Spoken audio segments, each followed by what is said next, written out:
Welcome to episode 21 of Pendragon, the Age of Uther. My name is Eric, Game Master. Eric Fulgaris everywhere. Play everyone else. You're not here to hear me talk. You're here to these two bright, pale young men. Jim, take it away. How are you? Hey, how's it going, everybody?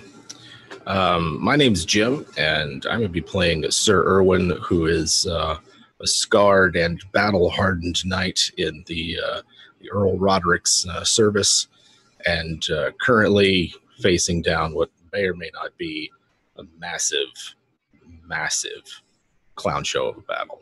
So, there we go. Clown show of a battle. Love it. Love it. Hi, I'm Colin. I am playing Squire Iscaron of Allington because Sir Gareth is currently spitting up a lot of blood back at the tents. Yeah, almost too much blood. Yeah, so you're playing the Squire today, which is pretty cool. All right, I don't have a poem today. We're starting again instead with a cold open. Duke Ulfius has summoned, or I guess maybe one of his heralds, I guess, has sort of summoned Erwin to his bedside in the tent.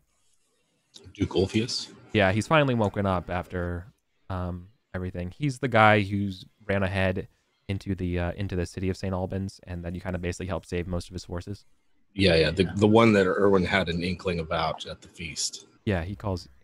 He's been basically unresponsive, healing the time, and he's awoken, and yeah, well, got to see what he wants.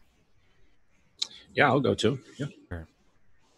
He looks about as messed up here as Gareth. Several arrows lay to the sides of him. I hear you are the one who opened the gates for my men. That is correct. And it is I who owe you a sincere debt, not just gratitude. Things are over. We have crushed back this Saxon menace. Well, I'll see about appropriated gifts for you. Thank you, my lord. I'll talk to your Earl. I look forward to it.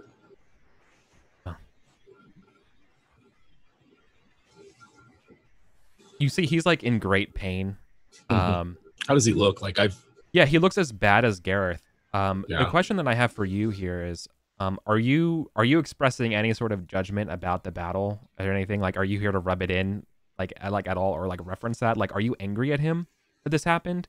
Is this just bad luck? You should have stayed with Uther. Like, what's your sort of opinion here? And is your opinion also, well, I'm not showing my opinion because I'm a good soldier, right? Sure. It might be like Erwin's a bit of doesn't want to set off the powder keg that is Uther's army right now. Sure. So it's sort of some of his terseness is related to that. Let's I'm gonna bring it into character, Jim. He's like, well, yeah, let's do that. Let me ask you. I know you've given counsel to Uther many a time. Did I make the wrong decision? I think that it's easy to fall for a Saxon trick. They tend to be so straightforward. Nevertheless, we must obey our king so that we fight as one and not piecemeal and easily picked off. A very diplomatic way of saying that was pretty stupid. Yeah. Okay. He's not going to be upset with you about that at all. That's not even me being sarcastic. That's yeah. All right. And I'm sure he's in there with his physicians and others. Is there any Erwin's kind of bad at reading people, but how did they seem? These are all his personal guards. I remember from last week I said that no one could see Ulfius. Right. Out of fear of retaliation. And you're one of the few people he's let in here. Obviously Uther's seen him and stuff as well, right? You're not the only person to have seen him. You're the bottomest of the bottom of the list who could be seen with them. But sure. No, everyone's there. He's gonna pull through. He's just in no condition to fight today, for sure. Right.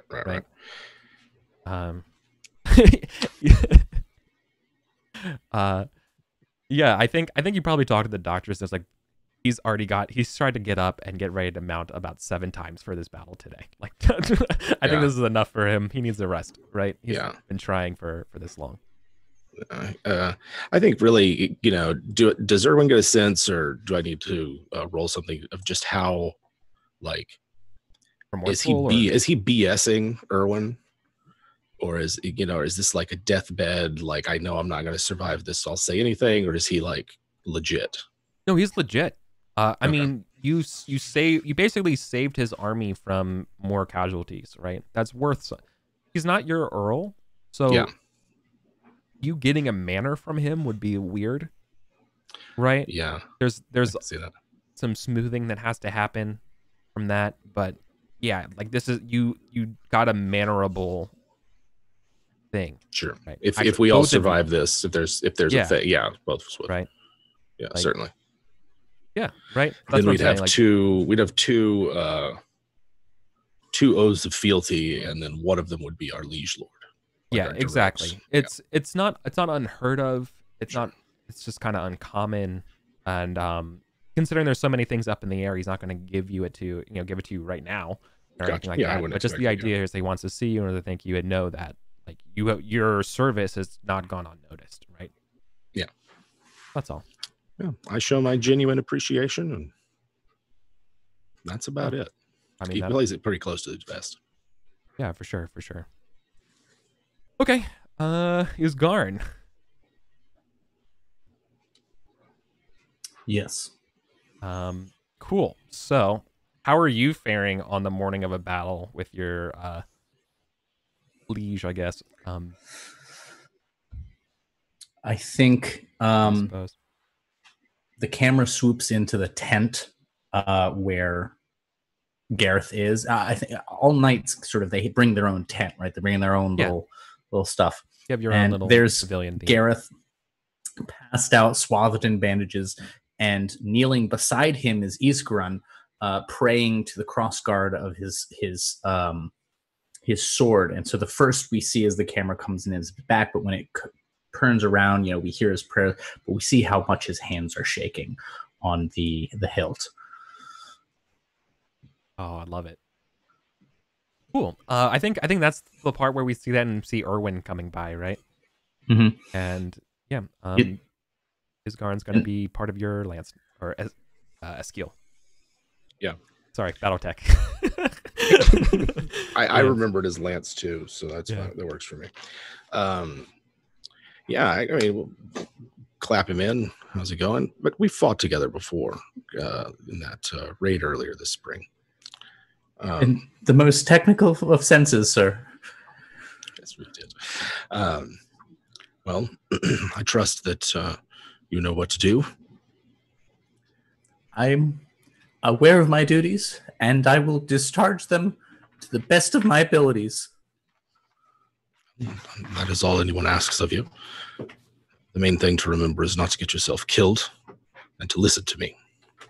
And that's all you have to worry about. Listen to... Yes, my lord. First part is very important. The second one is as well, but you can't listen to me if you're dead. Okay. First, don't die, and then listen to you. Yes. I can do that, sir. Okay. Sir Gareth has trained me tremendously, he says. And he has. Sir Gareth has survived 5 battles. He is quite a skilled swordsman and tactician.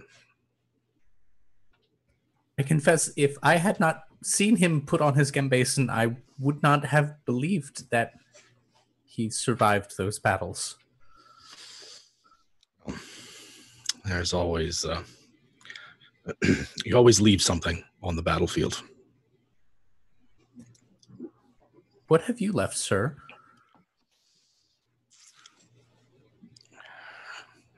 He's just going to kind of look at the squire with his big facial scars, and we'll try to give him just the best. My sense of humor. Yeah, I was going to say my sense of patience. Yeah. Good, yeah. some scars are not physical. I'll see to the horses, sir. Very good. Lovely. Okay. So in a period that for Irwin, this is slightly reminiscent to the times when you went to the Franklins. Like your knights have still taken a toll. Like your guys are all down maybe like 15% of your knights.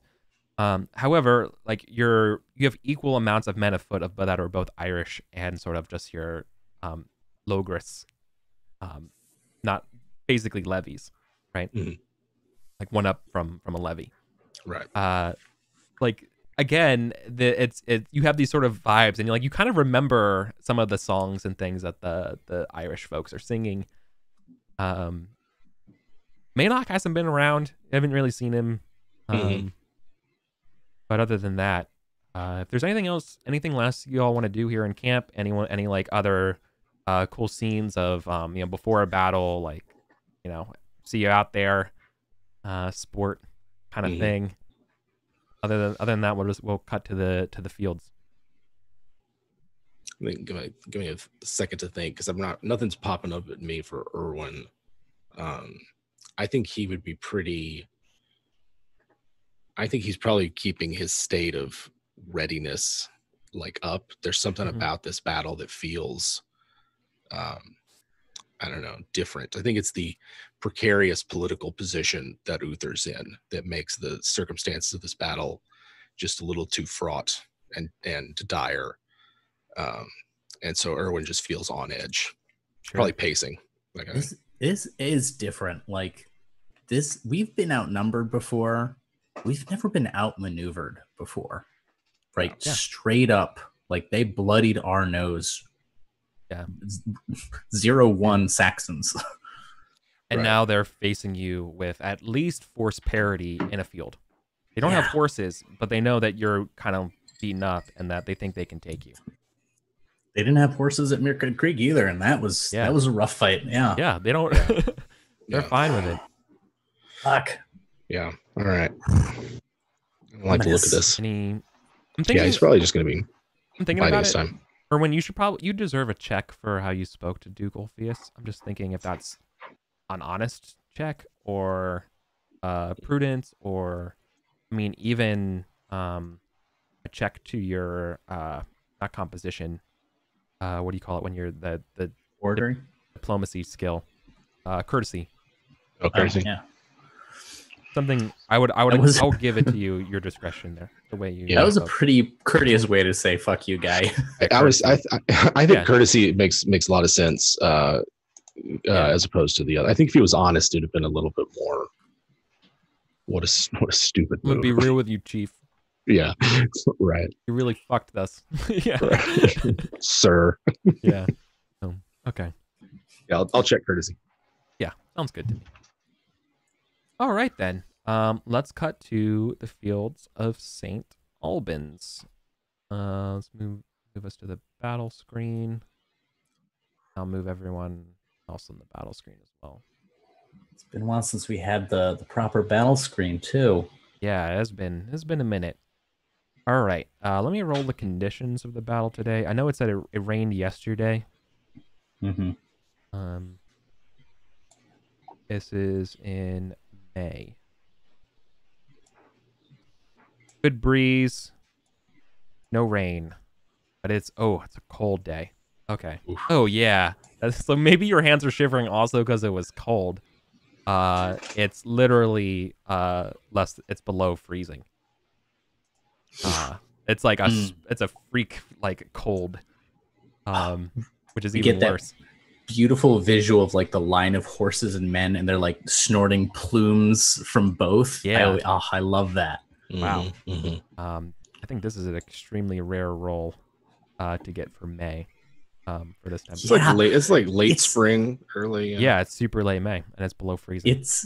I mean, in Vermont, it froze in the last 4 weeks, so it's plausible. Yeah. Right. I mean, it's definitely plausible. I just think that people take it as a sign. That's no good.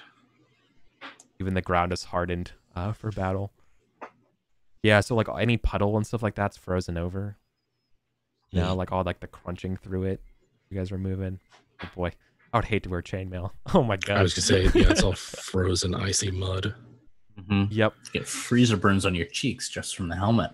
Yep. Yeah. This, not ideal. All right. Well, Cool. All right, let's where talk do about they want us to line up? Yeah. I think so. Madoc has mentioned, you heard this last time, that Madoc's going to be taking the left flank here. He knows that King Octa has brought in the northern Malahut kind of Saxons down, and they're really going to be the ones who are going to be sort of the main force on the right flank, and so that's why they're gearing up to the left flank to take them, knowing that that's sort of what Octa's hinging on winning. He expects to crush through with this basically like a whole other army. And right, so basically Octa thinks that the rest of his troops and his forces can kind of slow down Uther enough that Ural's flanks will break from this basically fresh army crushing through you. That's sort of the idea. And Madoc's like, hell no, I got this. Have we seen Uther? Because I remember last time we saw him, he looked sick. Yeah, no, he's been super sick. He is out here. You don't see him. He's typically surrounded by his knights, and he's delegating a whole lot more than you've seen him ever do. To the point where he doesn't even give a speech for the battle. Instead, Sir Brastius is the one who gives the speech, not even Madoc, because Madoc's off on the flank. So Sir Brastius is basically heading it out right now. That lunkhead. Yeah. He's also one of the best fighters in Logres, and he will absolutely dunk you. Good lunkhead. Yeah. Yeah, he doesn't mince words. Sir Brastius isn't a great orator. But I think there's just sort of, I don't have a speech prepared for him, but it's definitely sort of, it's enough to get everybody moving. However, it's not enough to shake your all's lack of doubting here. So for opening in this battle, you guys are literally not confident, and that's going to give you all a -5 to your battle roll. However, you do have superior troops than the Saxons, which gives you a +5, so it kind of negates the battle bonuses. And so it's going to be King Uther versus King Octa for a battle roll. Would one of you like to roll for Uther, and one of you would like to roll for Octa instead of me being the person? I will roll for Octa. Okay. I'm good at playing the heel. Yeah, I'll roll for Uther. Just straight D20. Your battle rolls, respectively, Uther is 20 and Octa is 19. Listen, 19. Straight dice. Wow. Okay, barely. It's a brawl. Neither of them are trying anything fancy. Yeah, this is a brawl. That's, yeah, wow. Okay, cool. So that means you do get to do the charge, which is important.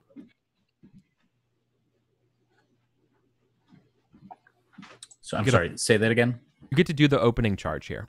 We get the charge. Okay. Yeah. So what's going to happen here is now, so this battle length for this battle, by the way, is going to be, I think, 8 rounds. That's what my note said. 8 rounds. Yeah, at least 8. We're not going to be doing the full battle for this one, where each round we're going to be fighting to the death here.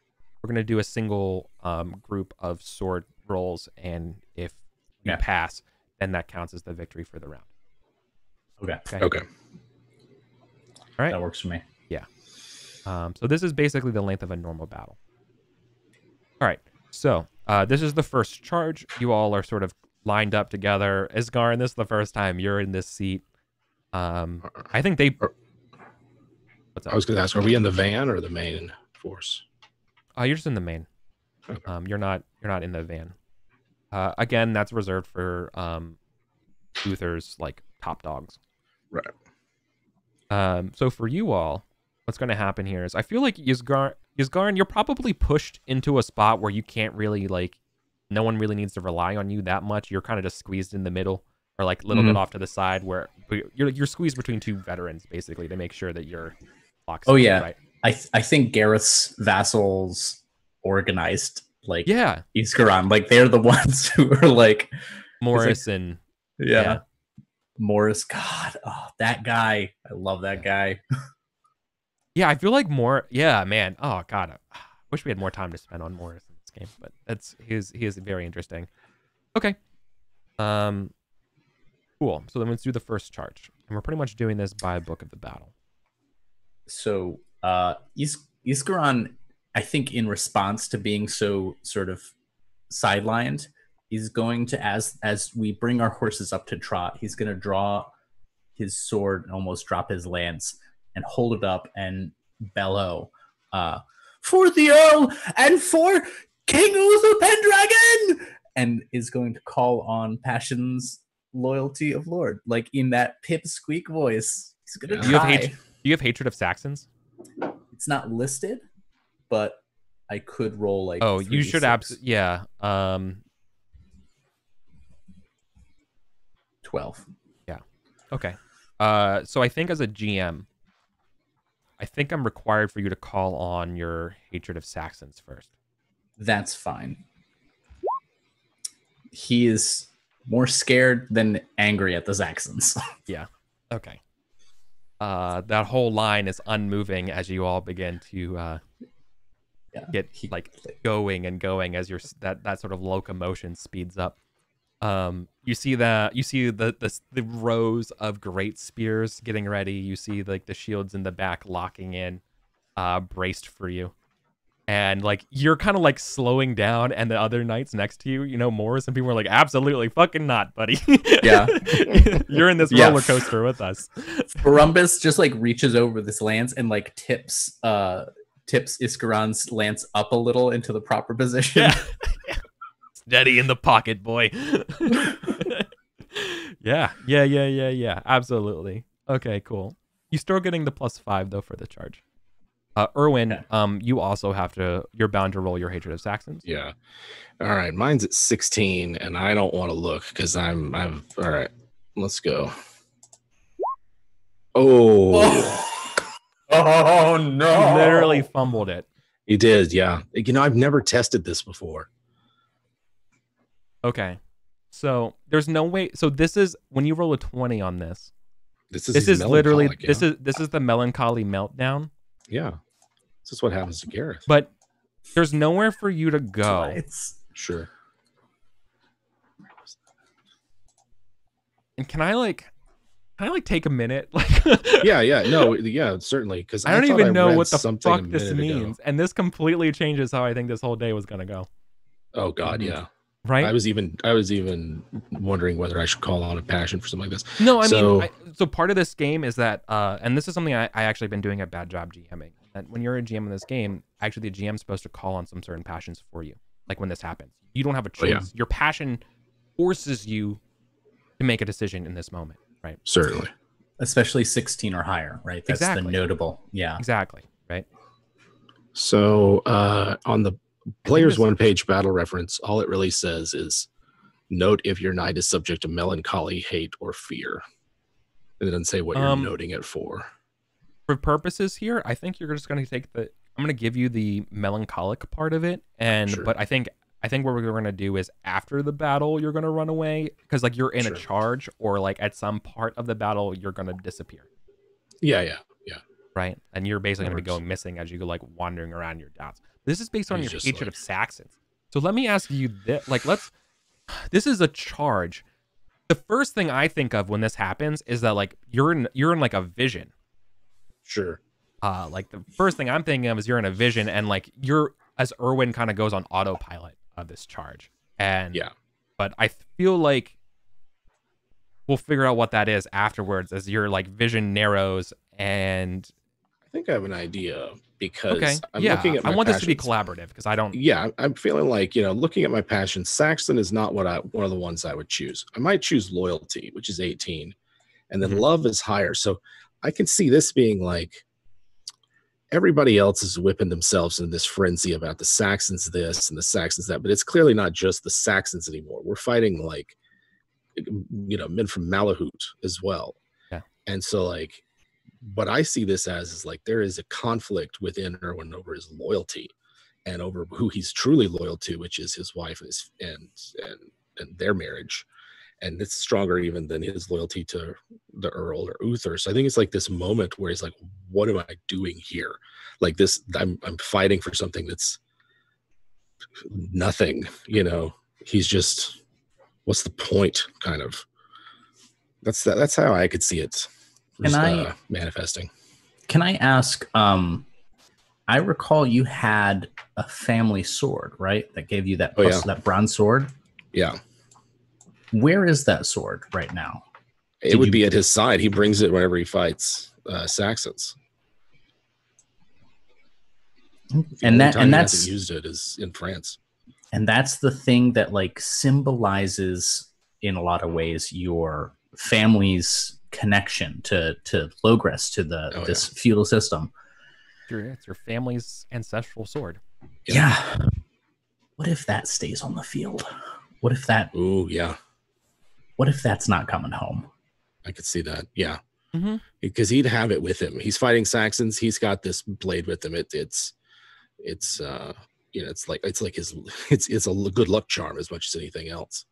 And it could just be that like it's after a day of fighting yesterday, it's just an old sword, you know. Yeah. I can imagine Erwin as the horses are ramping up with one hand just reaching down and untying that sheath, right? And symbolically it just falls and gets trampled by this charge and joins just a field in England now. Outside St. Albans. To 400 years later, you know, or like 2,000 years later, archaeologists were uncovering the sword in this battle. Yeah. No. Okay. All right, let's do the charge. So yeah, you're gonna commit this charge. Yeah, we're gonna at least complete a first round of battle. Certainly. But honestly, I thought this something happened. What we got? What the fuck? Honestly, then, like, because both of our characters are not in this battle, like, let's finish this charge. But like, I'm kind of cool with just kind of resolving the battle because like we're not really. None of our characters are in the battle. None of our characters are here. I don't know what else to say. You know what I mean? Like, as soon as there's a part where you don't die, I feel like that's the part where you're able to like. That's the part where you're like, you slip out, right? Yeah. So like, let's get to that. It's probably gonna be a huge mess of a battle. Yeah, let's get to that part and like, let's see what happens as you just get lost and you're gonna be presumed dead, pretty much. Sure. Let's do it. I think he would need to pass. Oh yeah. So I got 15. No. You agree with that though? Like as far as yeah, I think he would have to pass a sword check in order to practically get away. Because if absolutely. We got to do the lance, and then we got to do the actual. I think because of this, I'm gonna renege on what I just said about it being a full battle and be like, well, I think we have to do a round, right? Sure. Yeah, and then if you succeeds, you have the space to get out. Yeah. All right. Here we go. Isn't there a rule about snapping someone out of it? Why does this happen to this game? There is a rule about snapping someone out of it. Yeah, but not on a. That's if you're really melancholic, not on like a natural. Not on a fumble. Yeah, But I would like to see people try. I think that would be cool in a moment. Yeah. All right. I thought it was the only way to. I didn't think there was another condition like that other than melancholic, but I guess this is only. It's madness. Experience. You have madness as the others. It's disheartened melancholy. Oh, there it is. Yeah, and madness. Snap out of it. It's possible to potentially abruptly awaken a melancholic night. The passion versus passion. The healer, as they call it, it's just a test if it's greater. If it fails, you fight each other for like D6 rounds. Oof. Yeah.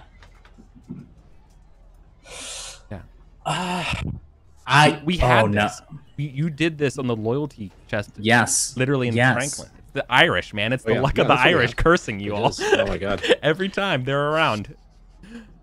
I think, I mean, I think Iscaron would try and snap him out of the melancholy, especially if he sees him dropping a sword, especially if he sees the great Erwin. Well, let's finish this lance part first. Yeah, sorry. Let's finish the charge. But yes, I agree that this will happen. So you all are rolling at -10 for the charge, +5 for the mounted bonus. Okay. I put the wrong number in the less than column, but I still succeeded. Okay. All right, let's see. This is gonna Wait, be, it'd be 13 minus 5 is 8. I don't succeed. Check my math on that. It's minus 10 plus 5. Minus 5 from 13. 8. I failed. Got it. It should be minus 10 plus 5 is your modifiers. Okay, I failed. Why do you have an 8? Your lance is that an was 18. That was 13 plus 5. I forgot the minus 10 part. Oh, so you rolled a 9 over 8. So you failed. Yeah. Okay. Almost so crit. Spear. Spear against Isgarin. Passes. Spear against Sir Erwin. Fails. So we're able to see as the first clash. Let's do damage for it. A pass and a fail. I think in the battle summary is bad. Yeah, no shield, so only minus 10, not minus 16 to damage. Right, I'm just figuring out when you do melee combat, the unit result is more than half knights lose is a loss for the unit result. So you're stuck here. Yeah, okay, cool. That just helps for the next turn. So let's do damage, yeah. So you don't get the shield, right? Right. You're taking This 5. These are simple spearmen. Simple spearmen. All right, here's Erwin's damage. Cool. Nice. That would be pretty good against a Saxon. Who has... You fought enough Saxons that I don't mind telling you. They have 30 hit points exactly on the dot. So minus 10 of that for their armor. Mm-hmm. So they're taking 11. They need to make a dexterity test to stand up. Yep. Right? So you just hit them. They spin over. Remain standing. They get pushed back into their comrades. Yeah. Cool. And now you all are dug in. Now we're dug in, so we have to fight our way out. Yeah. So you have to fight your ways out. Did your armor absorb that, Yuzakaran? Your shield too? Oh yeah. Oh, nice. You're feeling pretty good about that. That's the first time this is really, you know what I mean? You only rolled 3d6. I'm usually taking around 12 to 24 d6 damage from crits. So. Oh well, for what it's worth, I did roll fewer dice than I was supposed to. Beat him up. Actually, you took an additional 1, which is still your armor. So there you go. You took 16. So your armor is fine. It's actually 46. I missed Fat Finger did. So I took 6 damage because I don't get my shield. Oh yeah. So you then okay. Then you do have to make a horsemanship test. Even if it's not over the knockdown value. Oh yeah. No. If it's over your knockdown value, you're right. Is your knockdown value? I figured your knockdown value is at least around 14 or so, right?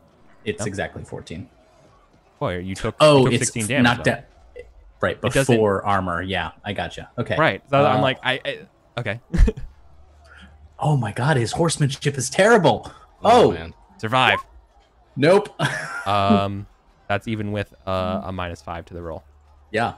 Yeah. Okay. No. Yeah, and you're knocked off your horse. Yeah. So. So Garrett's horse starts bolting. Right. You fall out of the stirrup. Are not stirrups even a thing yet? I don't think they even are. Yeah. So you land on the ground. I feel like that's the extra point of damage. Yeah. So you're in the frozen mud. Everyone else is around you on horses. The lances are down and cracked. People's swords are coming out. Everyone's fighting. There's spears around. People are looking for Erwin here to call. It's not a great first go around. Certainly not. Your maneuver choices when you lose. You stand fast. You're not going to stand versus charge. Let's see. Oh, we have to. That's partial success or yeah. No? That's a tie. It wasn't a tie. This was a unit. This is a unit lost because more than half of your knights lost. Ah, gotcha. Yep. Ooh, stand fast, stand versus charge. Run away sounds bad. Yeah. Yeah. All right. What are we standing fast? I believe you're gonna have to. Yeah. Okay. Yeah. So you definitely lost, which means +2 your arm. We're not going to worry about army intensity considering it's going to be just one round. So the question here is whether or not you're all going to. I don't think we have to even do the squire parts of it. I think the question here is you either have to stand fast. Unit commander lost a battle roll. No. Stand verse 2. Oh no, you have to stand verse 2. Enemy intensity critical success. No. Loss. Humble unit is charged. Oh, you just have to make a battle. You need to make a battle roll at this moment. Right. That's what it is. Okay. Make a battle roll, and then based on the battle roll, that's what's going to help determine what goes on here. And it's going to be against, I guess, one of their tacticians. Basically like in a skill versus skill. Sure. For Irwin's battle? Yeah. Because you're sort of like, we're dealing with like this little pocket of the battle. Yeah. Yep. All right. So as everyone's like figuring out what you're determining unit cohesion and stuff at this point. It's not gonna look good, guys. Can Iskar? Sorry. Well, that would also been that's your battle even after the modifiers, right? Yeah. Yeah. So I pass. So you fail. So unit commander, you didn't fumble, but you lost the battle roll, so you have to stand fast. Stand fast. All right. Stand fast is on page 43. Can Iskaran be scrabbling around on the ground trying to find that sword? No, because he hasn't lost it yet. I think this is the part where you end up losing it. Okay. Yeah. So that makes more sense. Yeah. So now we stand fast. You stand in place and accept the attack. Unit holds its ground. You're still fighting axemen who have axe and spears. You are... Okay, so then if the unit result is a win, loss, or crush. So, okay, this is the part where we're at now. yeah. All right, so you begin pretty much neck to neck with your enemies. The Saxons are around you. There's no room for you to fall back. You're just going to have to fight for the ground that you're on. Yeah. And so that's when you hear, like, after the spears are down and the spears are out, I think probably the next highest person around would probably be, like... No, I would like to see if it's not just even the next highest person in that, but in terms of people, it's your sworn. It's your the person, Eric? I don't have the NPC list open. Roderick? The person who lives at Allington for you. Oh, yeah. I forgot her name. Colta. Yeah, Colta's next to you, being like, orders! You know, as like they're like fighting, Colta, right? Nesta. And Sorry, Nesta. Nesta. Oh, yeah, okay, Nesta, yeah. Nesta, yeah. Yeah, oh, so she was great. Nesta's like clashing with a Saxon nearby, being like, what are the orders? As like, Oh, yeah. where's the, like, should we fall back for a lance? And like, yeah, there's... He's in his own world right now, I think. All right. Damn it! Arwen! As they're fighting, and so there's like this clash, and you're just, oh man. Oh my god. Cool. Okay. Sweet. This is where all right. This is Irwin's death song. He takes out his blade, and he's gonna have to fight his way free, regardless of what he wants to do. Yeah, to anybody, you want to leave. Yeah, like you're just like, I'm out of this. All right.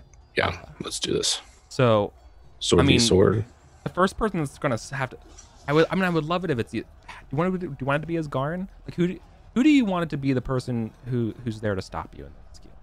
Like, is this the person who's gonna try to like stop being like, Erwin, what the fuck are you doing? Like, turn around. You know what I mean? Like, you're not getting out of here for free. Someone's gonna try to stop you. One of your knights is absolutely being like, I don't know what you're doing. Like, I mean, like there's the like I could see Nesta doing it. This is your squire. Pendragon. What if it's Pendragon? No, but I don't know what he's saying. What do you think? How emotionally intense do we want it to be? Colin? How you're thinking? I mean, I don't mind a little intensity. I'll see what I can handle. Yeah. What if it's Colin? Don't leave me on the battlefield. Sure. I mean, if there's anybody on the battle who's gonna snap Irwin out of it, it's gonna be Colin. Like Nesta, maybe I could see maybe, but they don't really have a history. I think like Colin and Irwin. Iskaran's question ringing through his head: what did you leave on the battlefield? And is Irwin willing to have that be Colin? right? Mm. God, I love Right? it. That's a big one. That's a big one. That's You a had to- spicy you Wouldn't one. be had there to if it wasn't for him. You had to roll a they wouldn't 20 be on there. your stupid passion check. I had to. I had to. Well, I mean, if we're gonna play that game, like I wasn't gonna roll hatred. I was gonna roll something else. It would have been the Jim, same. would it have been a crit fail on any other passion? Oh yeah, it's the same. It's So, not the soundness of the. I mean, argument. I'm cool with it being Colin. I wanted to be Colin. Yeah, I think Colin could do it. Yeah. But no, I told you, I had a nervous feeling about this fight all week Mm-hmm. because I was like, these dice are gonna come up bad for Erwin one day in one of these battles. And they did. They sure did. God. All right, so And so again- are we dealing with the snapping him out of it, or are we dealing with the fighting our way out? No, we got to snap you out of it first. I feel like Okay. that's before we do the hold the line thing. We're like, what are your orders? And you're just like kind of leaving. Yeah, he's and just, yeah, and Colwyn ends up bumping into you. Yeah, and sees you going like, no, you're not. What do? You can't go. Like, or yeah, and Colin, yeah, like what do you think? Like what Colin says, don't leave me here. Is that what we think she said, or they say, or what do we think they do? I don't think it's in Colin's nature to plead. I think we established that. But neither is it Colwyn's nature to like not say something. I think she grabs like his reins and says, lead or follow. Don't run. There's no leadership here, Colwyn. There's no vision or unifying force behind us. We're a squabbling pack of greedy killers, and I'll have no more of it. And he tries to, I don't know, move out of the way. He doesn't want to knock Colwyn off their horse, but Yeah. I think you're gonna have to like physically wrench the reins away from Colwyn, but she's gonna and she'll repeat it. She says, lead me or follow me. Don't run from me. Making it personal. mhm. What are your house words? Oof. I know Garrett says in my notes is we remain. Yeah. Steadfast and loyal Yeah. are the house words of Shoulderton. Yeah. Colin would know your house words, right? Certainly. I feel like that's the deep cut, Yeah, I think that's a which is a call on your loyalty. yeah, Okay. certainly. What is she rolling? Because it's passion or trait versus passion. Yeah, I think they're calling on their loyalty. They're going to do a loyalty versus loyalty. Okay. Colwyn's loyalty. So we want Colwyn to win over. Hopefully. What about? Okay. I got it open right here. So if my loyalty wins, Trying The to see if healer Colwyn, I've got must any notes for defeat Colwyn. the victim's passion. Yeah. Colwyn does not have a character sheet stuff, so nope. I'm trying to see if Colwyn is renowned for anything at this point. Colwyn would have In my on notes, my there's stats. sheet has stewardship 16, industry 17, and surgery 17. Yeah. I was looking. Surgery. I was going to see if It- Colin, as a knight, would be at this point renowned for any sort of skill or trait. Like if they were known for their loyalty since then. Oh sure. Mhm. But no. They probably just have an average.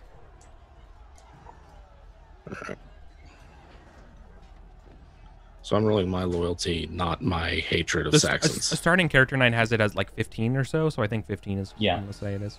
Okay. Okay. I'll roll for Colwyn.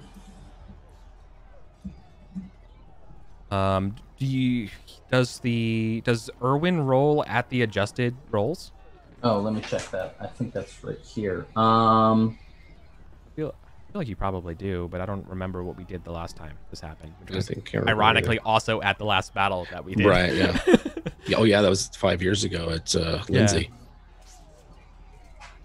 Oh, just walking away at Lindsay. Yeah. No, because no, they don't, because you're maddened. You're not disheartened. Technically, you don't have that penalty because you you jump straight to maddened, right? Okay. Maddened and disheartened are different. Uh-huh. Oh? Yeah. I don't know if that would change anything. Are you all? I try to. You did immediately lose one in your passion by becoming maddened, though. So that's the penalty. Is you're now rolling at one less. Yeah, page 92. You do not become disheartened when you fumble. You just become maddened. All right. And because maddened is removed from play, so this might be kind of a blind spot. I don't know if it's well, it's because worst of all, a fumble while trying to become inspired drives a character to madness, which pulls them out of the game. Yeah. Sure. So really, that Hail Mary. It's a bad one. Yeah. Yeah, we're playing already outside of the battle. Yeah. No, I got you. But I feel like it's a big moment. Yeah. All right. So he's gonna roll. Or wait, I'll wait for Colin to roll. No, I want you. No, you want me to roll? Yes. Okay. All right, I'm rolling my loyalty. Yeah. Yes. All right, here goes. Yeah. I'm looking to fail this one or succeed. You want to fail, or get low. So higher. Okay, so higher is very high or very low. Very high. Very low. Let's see what happens. All right, here goes. Visualize. Okay. I can succeed, and if I get by one. No. So how is it that his passing the loyalty makes it worse for Erwin? That's what I'm not following. Basically, Colwyn's trying to snap you out of it, and basically they're calling on themselves and their own beliefs about loyalty, and your own beliefs against loyalty. Sure. And they're just not getting through to you. Gotcha. And so your beliefs about loyalty aren't really affected. Gotcha. Okay, that makes sense. However, yeah, you do hit him. You do hit Colin. Yeah. Okay. Sword or absolute sword. Sword. Yeah, this is your sword. Yeah. Yeah. Okay. Is there a way to strike without intending to kill? No. There's not like a no. Like you were I know that you there's were like beyond a fight, that. You were He's in there. maddened. Yeah, you were maddened. All right, and so here you we go. strike. You strike with lethal intent. They take the full. Yeah, they're gonna take like the full defense here, which, I mean, to say it's like at least 25, I guess, right? I'm sorry, I gotta go to the bathroom real quick. No problem. That's why I'll roll for you. Yeah. Oof. 12. Yeah. So you hit them. You just like slash at their shield.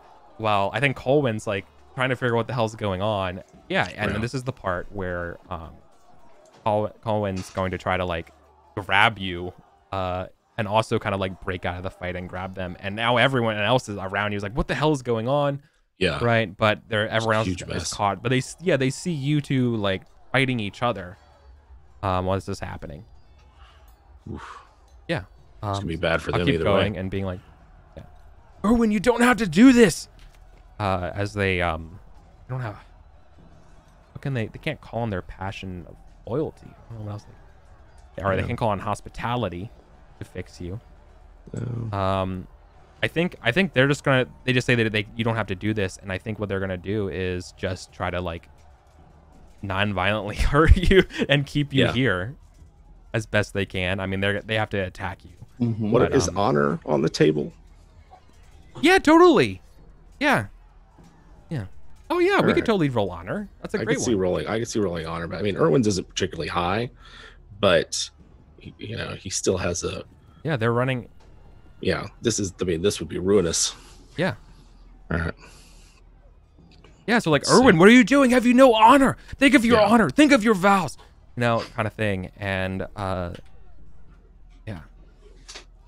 What honor? They lie with Saxon dogs and attack us while we're weakest. He's just pissed off now. All right, let's roll honor.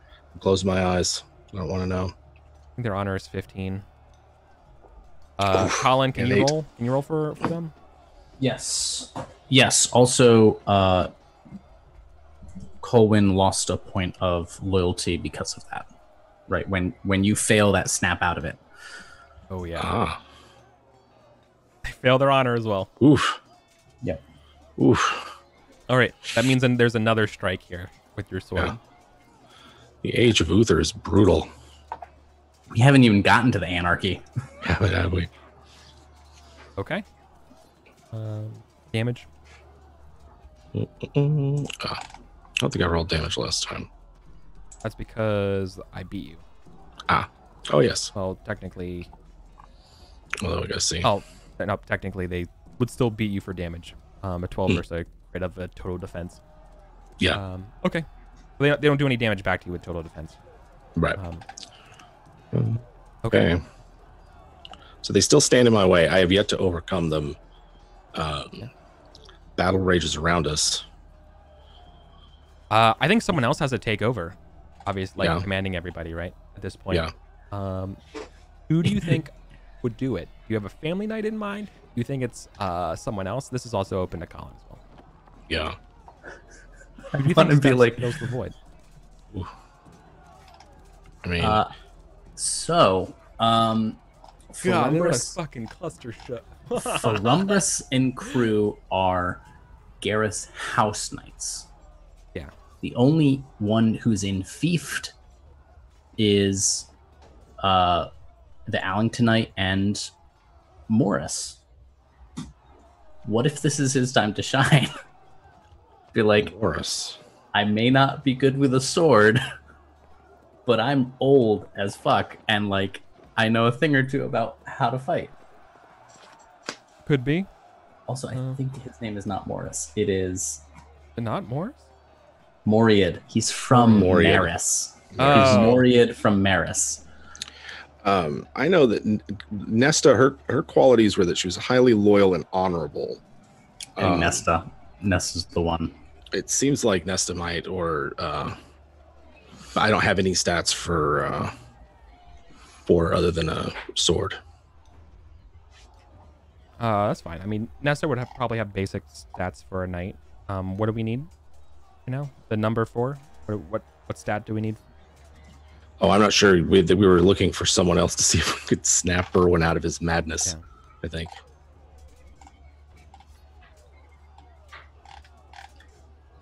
Yeah, I would. Okay, so the way I see this scene going would be, yeah, I like the idea that someone else who's going to take charge tries to snap you out of it, but they have to take charge rather than like deal with you. Gotcha. I see what you mean. I think I misunderstood you. Yeah, they do need to take charge. So And like, Iskaran hasn't tried to snap Erwin out of it. that's true. yeah, let's do that. God, what is going on in Erwin's head as well? Like, Yeah. so Erwin, you are somewhere, like you're somewhere else, like in your head sometimes. And Yeah. part of me thinks it's like the standing stones again, like where You know, like where the giant was, you know, or there's one of the something I read in the rule book. I don't know where it is, but it's like for those that have love over a certain value, sometimes find themselves just lost in idle thought about it. And so I think it could just be of just an overwhelming sense of got to get out. This is not a place that I have to be. yeah, I can't be here. I have to be with my wife and kid. Like I can't. Yeah. Yeah. Okay. Yeah, we can do that. Cool with that. Oh, So do we want to roll for Nesta and the leader ball? yeah. I think this would be the last chance. Right? All right. So this is the taking over the squadron. Mm-hmm. Okay. Here is Nesta's roll. I'm not sure what her skill is. Oh, this is Oh, are we doing something different? I think we're gonna first do. Sorry, I think we're just jumping ahead one thing. I think what's gonna happen first is Garen's gonna try to convince you to stay, Gotcha. All and right. then we're gonna have Nesta's battle. Cool. All right, it's Garn. Yeah, what is Iskaran using to snap him out of it?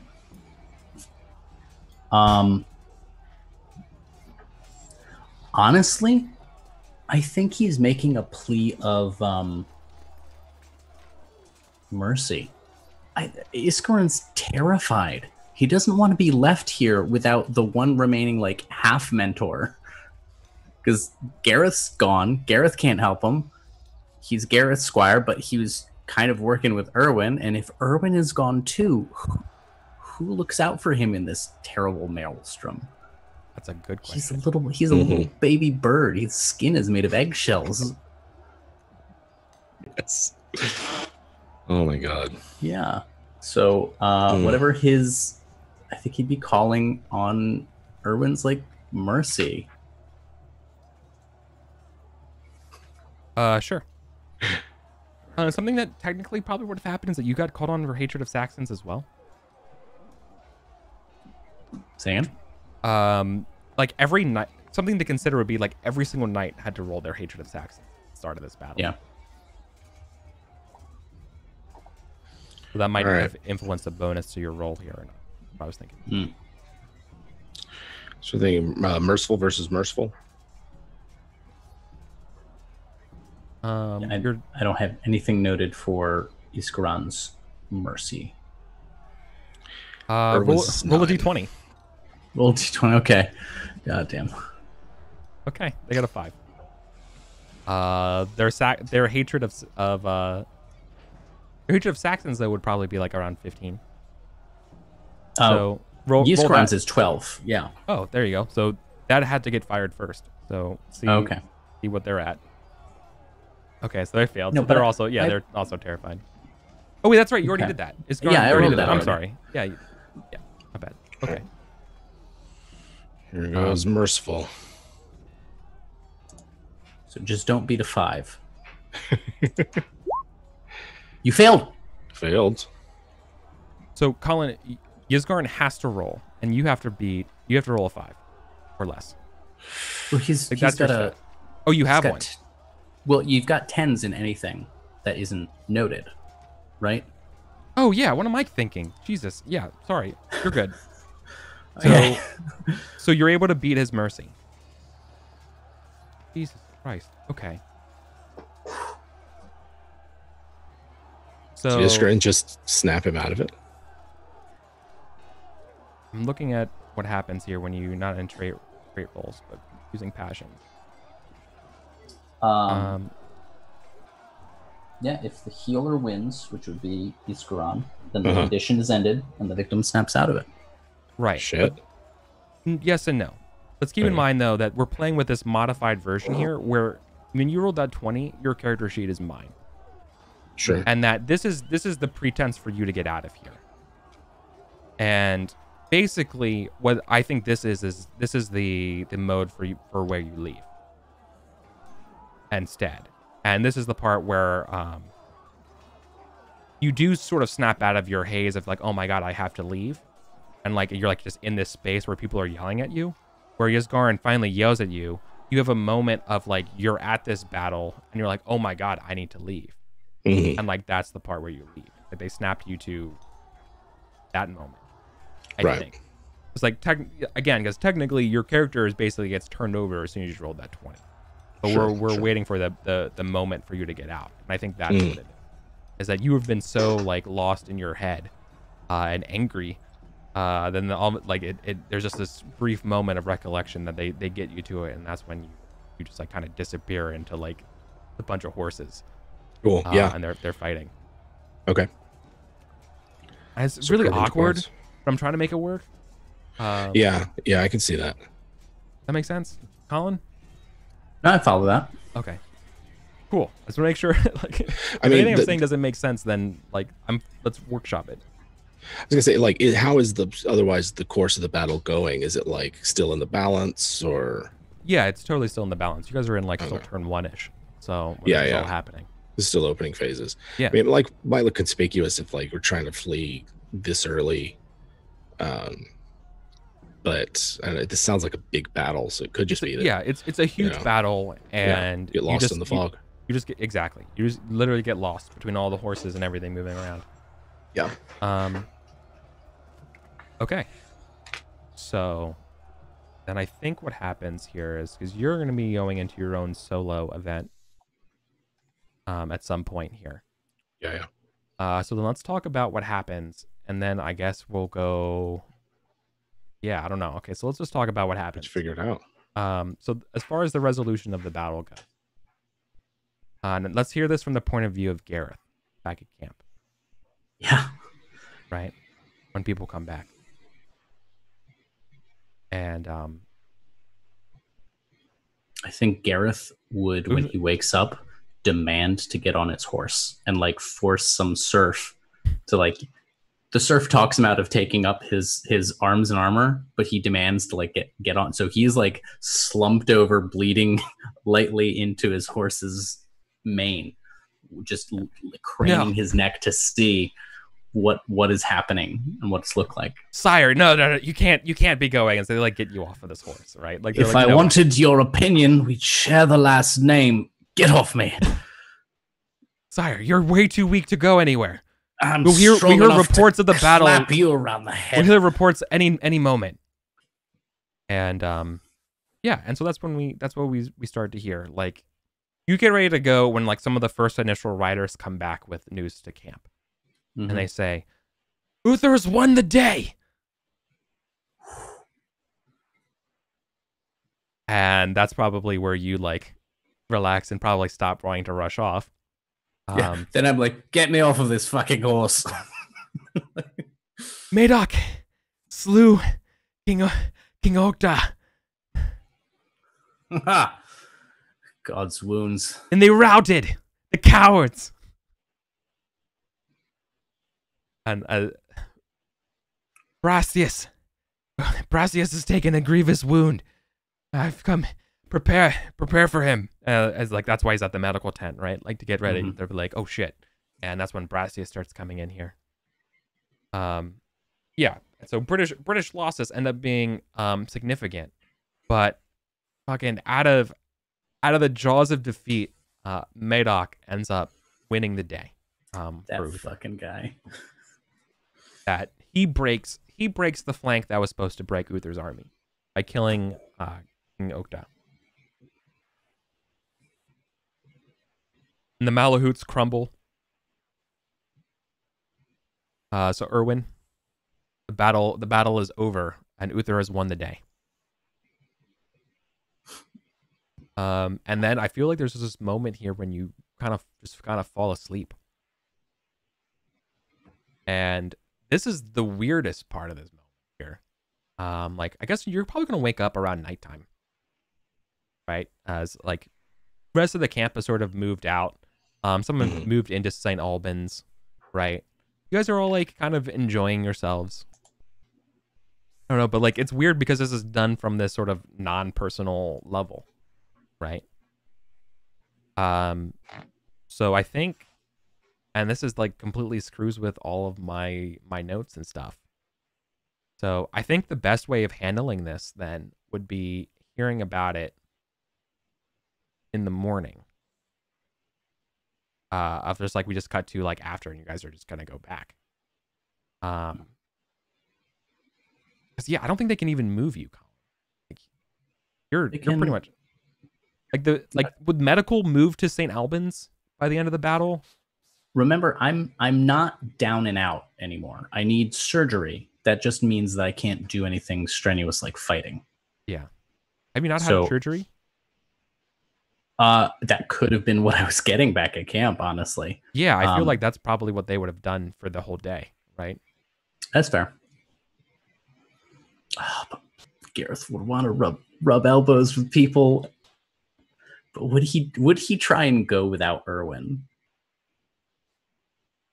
Yeah, well, I mean, that's probably the first thing you hear is like from everyone else. Well, roll your damn surgery. Let's see how that goes. Okay. That could technically hurt you. That's true. That's a deterioration roll. 18. Success. Okay. So you're technically cleared. You will be here. This is I said this day would be set. That was the battle was Saturday. So this is tomorrow morning would be Sunday where you start healing again. Right. So right now you're okay-ish. You're definitely in no position to go schmooze. You're stuck in the medical tent. The question, as you're healing from your last bits of your surgery, the sutures of sewing you up, right? Mm-hmm. So I guess the question here would be, with the victory won, they're gonna basically go into St. Albans and like move everyone around, I guess, because there's no point in staying. Why would you stay in a battle in a tent when it's cold as shit when you have a nice ass city and a keep? Right. But the question is, like, you're basically too hurt to move, and like, I think you're gonna end up getting stuck there. But like, basically the funny thing though is I think you get combined with like Duke Ulfius and stuff. Is that crutch buddies? Yeah, that you guys are just handing it, just hanging out in the chill out tent. God, I have no idea where the fuck Irwin is, but I think that's the big question that you've been wanting to hear as this is all going. Is anyone has news about Irwin, right, Gareth? Sure. I just checked Love of Irwin this last session. Is this how Irwin felt when I disappeared into the Feywilds? Yeah, do you have a sense of sympathy about this, or do you think that he actually disappeared? Like you would this think has happened to me twice, and the first time Irwin's the one who knocked me out of it. So there's not a hint of judgment, and I think Gareth would vociferously shout down anything he heard about negatively about Irwin. Oh yeah, that he is without honor, and like and you'll be without a tongue if you don't shut your fucking mouth about my friend. I say, hobbling, like covered in blood. Yeah, holding a crutch. Come here. Let me hit you with my cane. Yeah. So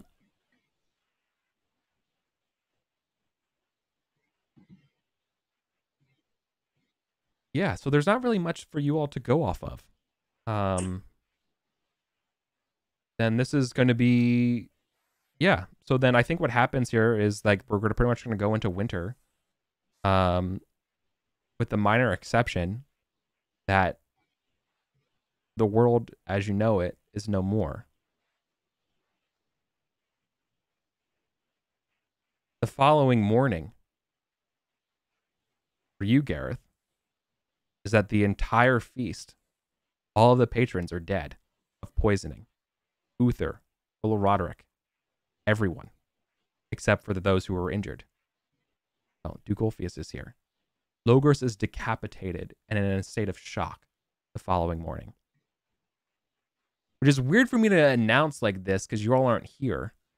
But this is like, you just kind of wake up in this like unreal 28 days later situation. Where you're like you're in a medical tent like a couple miles away from the town. And this is the news you're coming to me like, the king is dead. Everyone Madoc is dead. Everyone is dead. No, we won the battle, boy. What do you mean? Yes. Treachery. And he holds, and I think this is no. And he grabs you. Let's give. Who is this person who grabs you? Look, is it? Okay. It's got Brumbus. Like Brumbus seems like a good expositor. I don't know. Who is it? Moriad. Yeah. Okay. Yeah. I'm bringing Moriad to the front. I like. Yeah, let's bring more. Yeah, Moriad needs more screen time.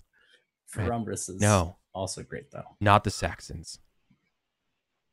Syagrius. What? He brought Merlin his mat. I don't. There's so. Roman soldiers were seen leaving the court at night. We don't know how they got in. And they slaughtered King Uther Pendragon and all of the best knights of Logos. Some sort of ruse, a disguise. We're not sure. We believe it was Merlin's treachery. Show me. He was working with him, and Show like, me. His head, and they say I've heard reports that Madoc's head was on a platter. It makes no sense. He was at the battle. This is wrong. This is wrong. All of this is wrong. Where's Owen? And Gareth is gonna turn, and then he's gonna stop and try and remember if he gave Iskaran permission to go to the feast without him. You will not be going to this feast. Iskaran will not be going to this feast. Okay, good. Yeah, then he's gonna grab Iskaran. Be like, get my things. Find Owen. We're going home. Yeah, everybody is like getting ready to fucking go home.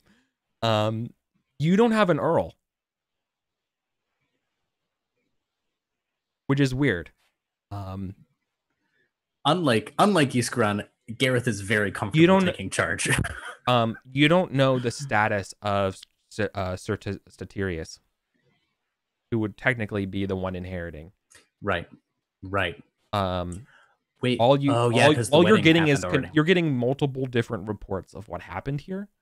One is that Madoc has poisoned everybody and then killed himself. You're getting reports that Syagrius and a team of Romans basically snuck in and killed everybody. You're not sure what's going, but they don't like.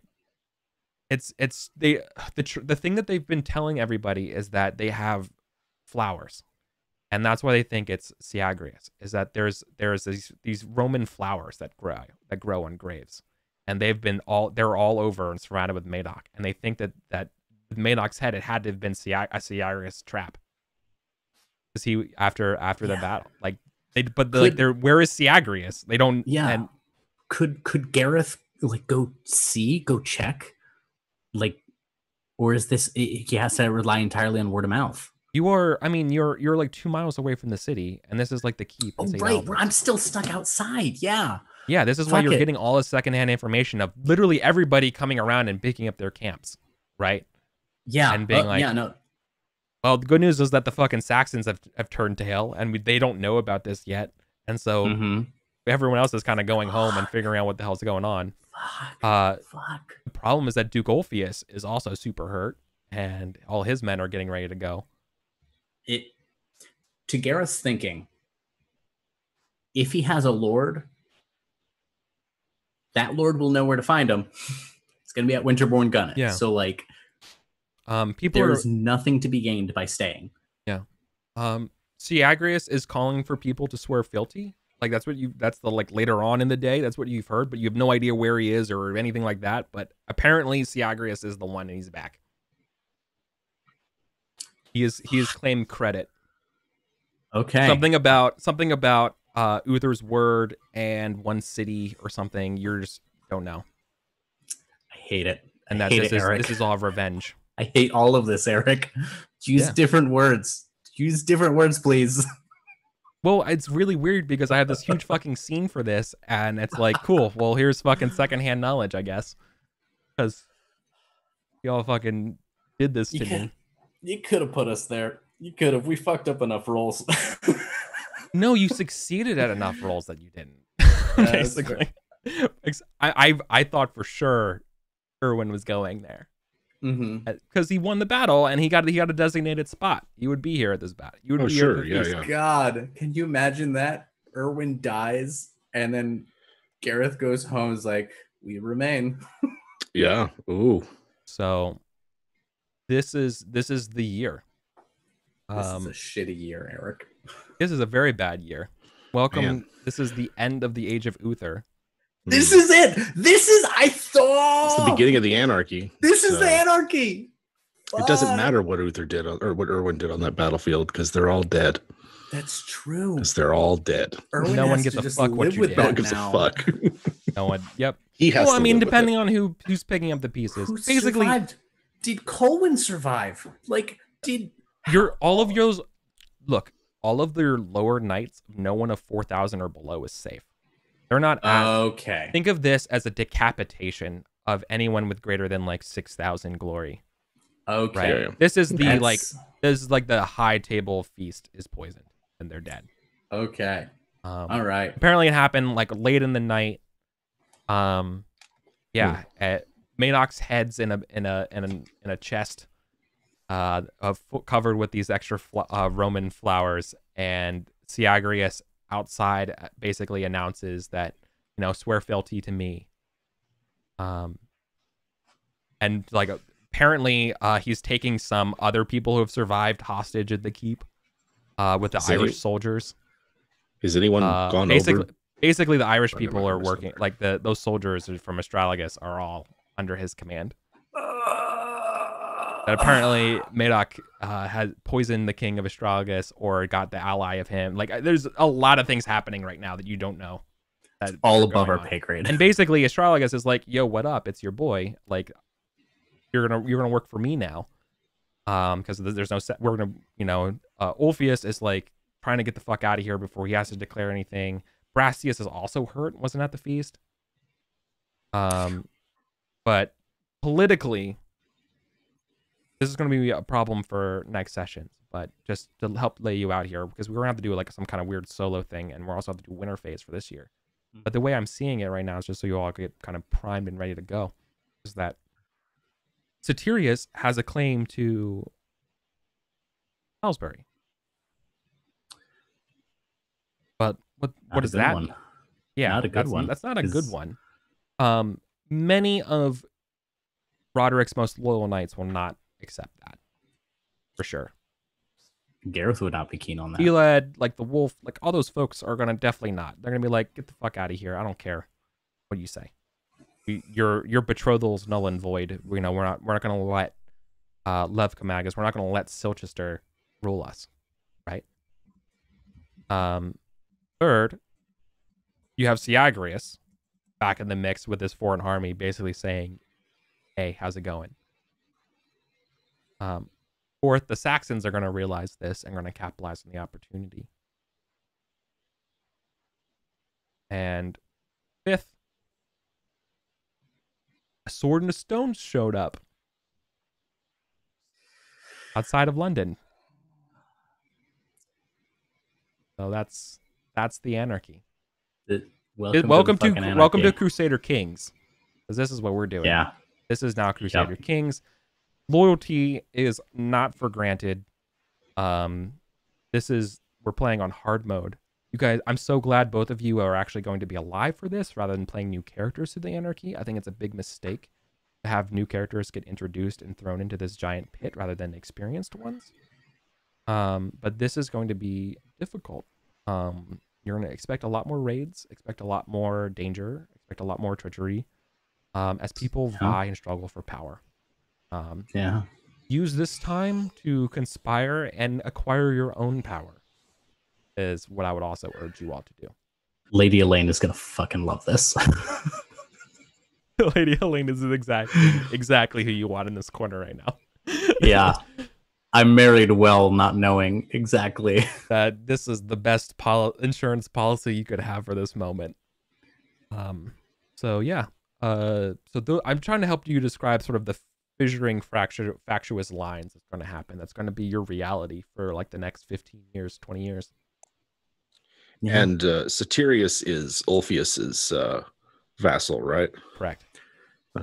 Ulfius would be essentially incorporating an entire second earldom under his belt. Basically, yeah. That's unacceptable. Yeah. Keep in mind at some point, whenever you would come back, you would be within you're supposed to meet with the Duke about whatever reward you get, but I feel like that's kind of long past. Oh yeah. Look, I don't think so. There's a lot of things that happened since then. Yeah. Maybe this is come in handy later. I was fucking foreshadowing my plans for this like literally 10 years ago. Where weren't you? You fucking were. With Syagrius picking up flora and fauna and pressing it into books. You fucking were. Mm-hmm. Yeah. Nice. And the Irish, right? His mercenaries were the ones who helped him in Franklin. Yeah. Of course he had that relationship with him. I described something about Madoc for you, Erwin. But obviously I described it as like he feels more stately because it's not him. It's not Madoc. Interesting. It's not Madoc because it's someone who's glamored, changeling. Syagrius was glamored. Then that's what whose head did Madoc deliver? Madoc's. Because that wasn't Madoc. That was Syagrius. I see what you mean. Syagrius killed Prince Madoc. Gotcha. Fuck. All right. Okay. Yeah. We should. What would have happened And if we'd gone on that hunt with Madoc? He's threatening Merlin's wrath if you don't follow him, basically. Sure. But everyone's like, I don't give a fuck. I mean, you just fucking killed our king. Why would I follow you? You know what I mean? Like, but that's basically what he's doing. But people are like, I mean, if he can disguise himself with, with Merlin's power, what else can he do? Is sort of like the problem here. Sure. Something about that doesn't. Has anybody gone over to him? I mean, it's brand new. I think he's certainly, some people are captured in basically as his hostages right now. Yeah. Try to like strong arm people, but we'll worry about that for next year. Sure. God, I feel like the last moment here before we probably pretty much have to go to winter would be I think Satirius comes around to you, Gareth. He like comes around the camp being like, I'm unable to locate Erwin. I know that you're friends with him. I have also not been able to find where Erwin is. I don't think he died in battle. It's not his style. He's the living sort. Good. Well, it seems I was too early about a debt about the nature of Syagrius. He is a terrible man. Good. We can commiserate on that together. But for now, let's return to our steadings and ensure that they maintain themselves in these dark days to come. I look forward to seeing you at Sarum in the years to come. If God wills. Yeah. And I'm gonna leave it a little ambiguous. Yeah, well, exactly. Yeah. He's kind of here also being like, hey, dude. Yeah, and Gareth knows it, and Gareth's gonna saying like, I'm not ready to decide yet. Yeah. It's off. If God wills. Right. So the big resistance to Syagrius will definitely be Sir Brastius. Brastius is taking over. I think one of the strongest knights in the land. Everyone's like, well, I guess it's gonna be him. He was kind of Uther's right hand. And with Madoc dead, I don't think Gareth gives a shit about anything higher than Earl right now. I think that is such a close. It's so close to home, and the truth of it is that for Gareth, it is absolutely unthinkable to have Satirius as Earl. Yeah, it should unthinkable. Yeah, very much so. But then the question is, how do you resolve that succession issue? Without a king, there's no way. No, I think you've got to whoever can hold it. There's no widow to marry, right? It's like, it's not even, you can't even up jump the previous agreement, right? Technically, Statirius is the first in line. Yeah. But technically, to who? It's like the question. Right. Like, you're going to appeal to Uther? Like, get the fuck out of here. It's like really what they're arguing is that this is the time. If we're going to rewrite things, this is where we rewrite them. This injustice won't stand. It's basically what it is. And the truth is that Statirius is not going to have the earldom unless he physically holds Sarum. So it falls to who has the power to literally take it. Because again, in this kind of legal framework, Sarum was given to the Earl by the king. The king and the Earl are dead. Yeah. So who holds Sarum will be the question for next year. It's free real estate. Free for the taking.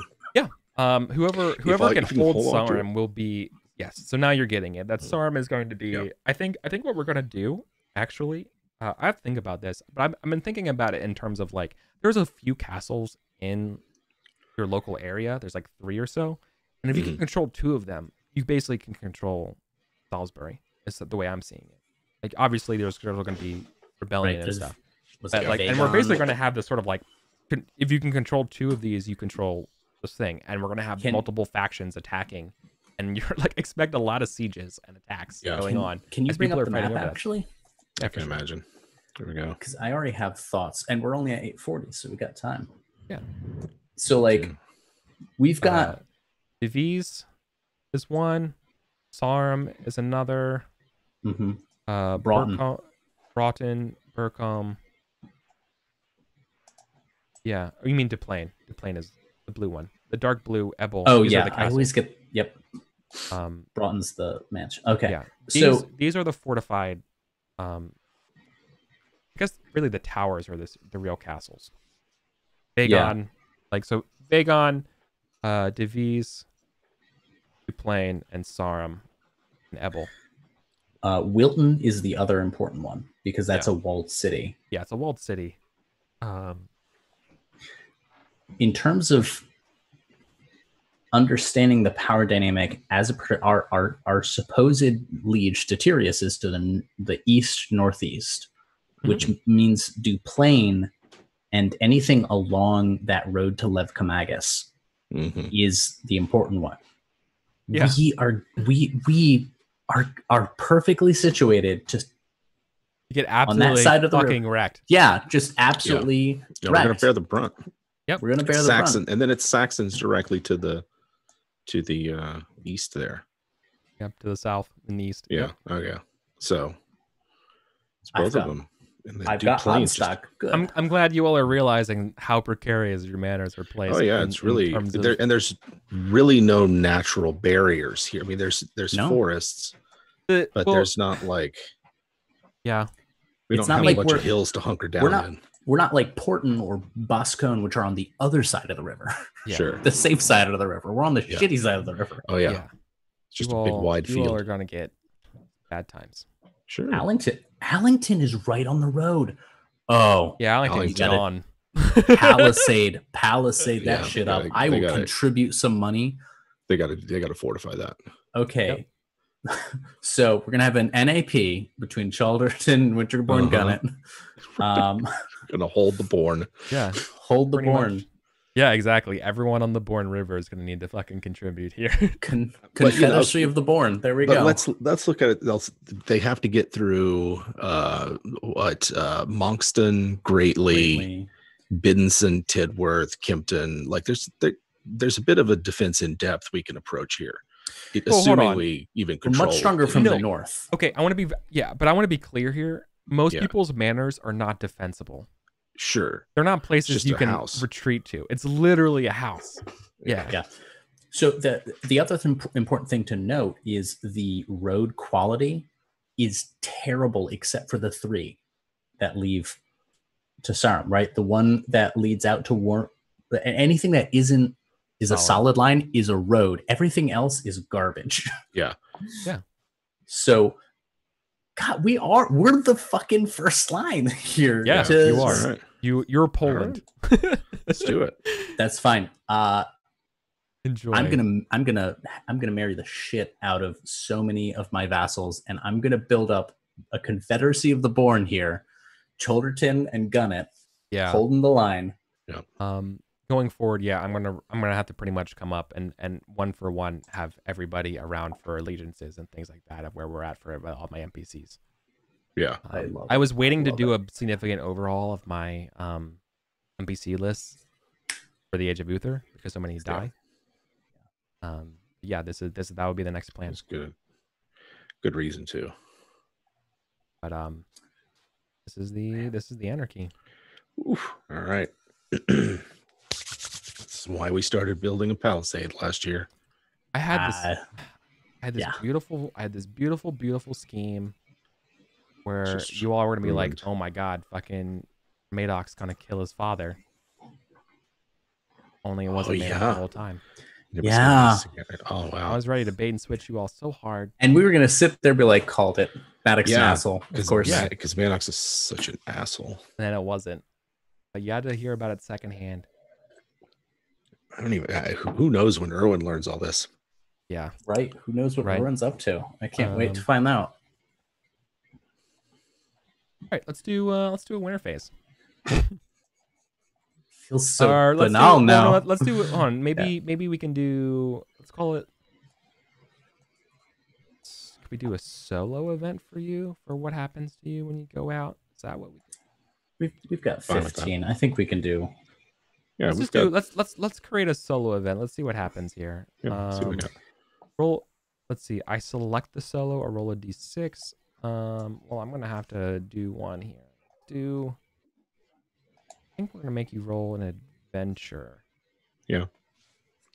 Now, an adventure would be religious trial, generic, making it right, a tournament. That doesn't fit. Right? I don't really. Why is there no like ridiculous generic at home? No. How did I do this? How did I do this for Colin?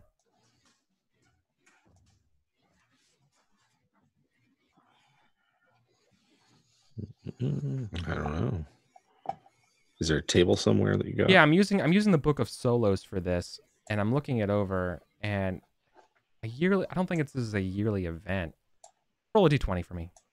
All right. First, see what happens.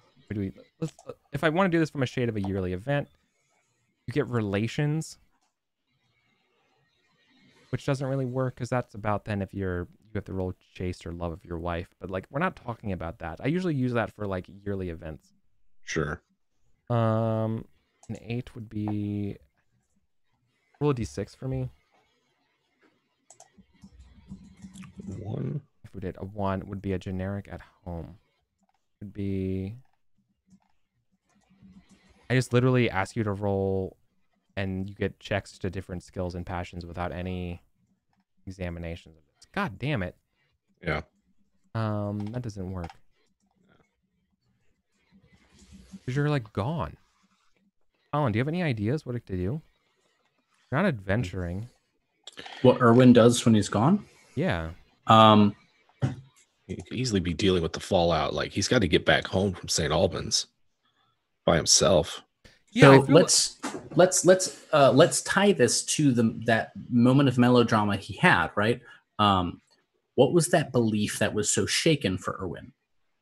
It was one, this hatred of Saxons, and two, this sort of belief in the feudal responsibilities. I think he goes brigand for a little bit. I think he's like, why do I hate the Saxons? We're no better than them. Like, what am I? Some lord of a manor in Salisbury? No, I'm a man with a sword. I'm a man with armor. A man who can take anything he wants. And I think he just burns a path back home. Jesus. Too much? I mean, I don't know. Maybe. Let's see. Some of his vices, he doesn't really have any big ones, but the ones that he does have are cruel and vengeful. I like where you're, I like where you're coming from with this though. Yeah. I think there's something to it. I do think so. I think that the reasoning is there. Like, just what's the point? Right. You know. But if you strike out, then I think you should probably roll. Yeah. So then I think what you're going to do is test arbitrary. Like you're going to be testing some traits here. Mm-hmm. And based on the combination of successes and fails here, it's going to give you the result. Cool. I think you should do cruel, arbitrary, and selfish. I feel like I like this idea though, Colin. I like this idea that you put forward here. That like you fight your way back, and like you just like kind of you lose yourself. The thing that sticks in my mind is the term used for deserters turned brigands is broken men, right? Yeah. And how is that not Erwin in some way? Yeah. Very much so. Cruel, arbitrary, and selfish. We'll go cruel, arbitrary, man, selfish. 3 fails. So you are going to be... Okay, that means you are hurt and stricken. When you are hurt, you're going to roll on the 7 table. Roll a d6 for me.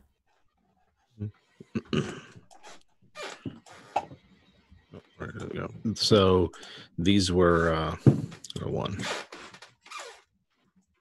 A 1. Okay, you take so out of all of this, we're just gonna pencil this in for a moment. You're gonna be taking a major wound. Okay. Then you are stricken. which is emotional. Can you roll a d6 for me? 1. You a passion decreases by 2. Okay. Does it matter which one?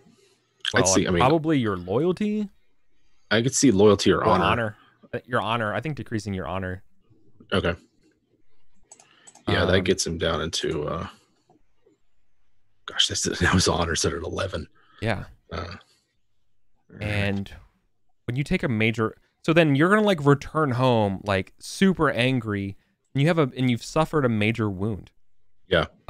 Which would require a healing then, right? Certainly. So the major wounds against just whatever my threshold is, and that's basically 3 H checks worth of stuff, right? Isn't that a major wound is 3? It's 3. Remember? Can you do the aging roll, Colin? I feel like you're the expert. The aging roll is when you take a major wound. A major wound is that 2 or 3 tests on the aging table? I have the injury part bookmark. So aging, you roll 2d6 to see the number of attributes affected. So roll that. How many times do you do that when you have a major wound? Just once. An 8. What do you get? 8? 8. No attributes affected. My God. All right. You are the lucky. So he's got like a nasty wound, but it's not like debilitating. Yeah. Let me double check. I actually think I still fucked that up for you. It maybe you don't roll the aging, you just roll the effects of it. Roll. There you go. To see if you lost any stats. Yeah. Healthy chariot, livid elevation. Major wounds. Here it is. Okay, first you check Cherry needed. All right.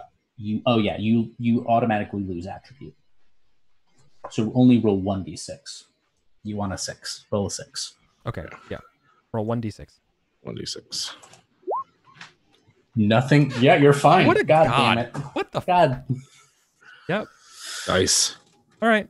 They giveth and they taketh away. Yep. So I was using the Book of Solos, Winter Solo, for that information. I was just using Adventure for it to see what the result would be from here. And since you got no successes, I just replaced Valor, Honor, Just, Lance, Sword, and Horse. I replaced them all with the 3 selfish things. Yeah. So, yep. Okay. Right. So you come back hurt, broken, without honor. But yeah, ultimately you are home safe with your wife, and I feel like your wife would absolutely just be like, it doesn't matter, like you're back home with me. The thoughts of everyone, the thoughts of losing you and with everybody has just been nothing but it's all I've been thinking about, and she's just so happy that you're home. Right? Doesn't matter about anything else. I think Erwin would wait until there was a moment when they were alone, and then he'd probably just weep. Yeah. Because this is Erwin has survived physically. He's gotten out, but like, is he going to be the same person, especially with what's ahead? Yeah, man, exactly. Erwin.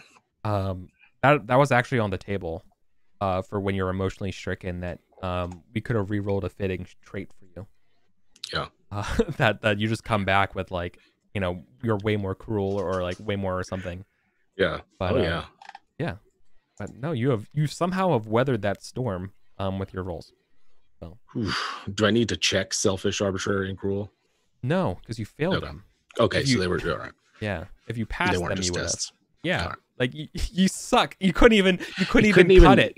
Yeah, I was really gonna say, what does it mean that he failed those 3? It's like he couldn't. He must have run across someone that was like in need of help, and instead of just leaving them, instead of just like abandoning them, he got involved. Yeah, and took a wound, and probably he got shot near the heart or something. Yeah, right. Yeah. Yeah. What a year. Shit. And it hasn't. It didn't change you. All right. I didn't think he was going to live to the anarchy, honestly.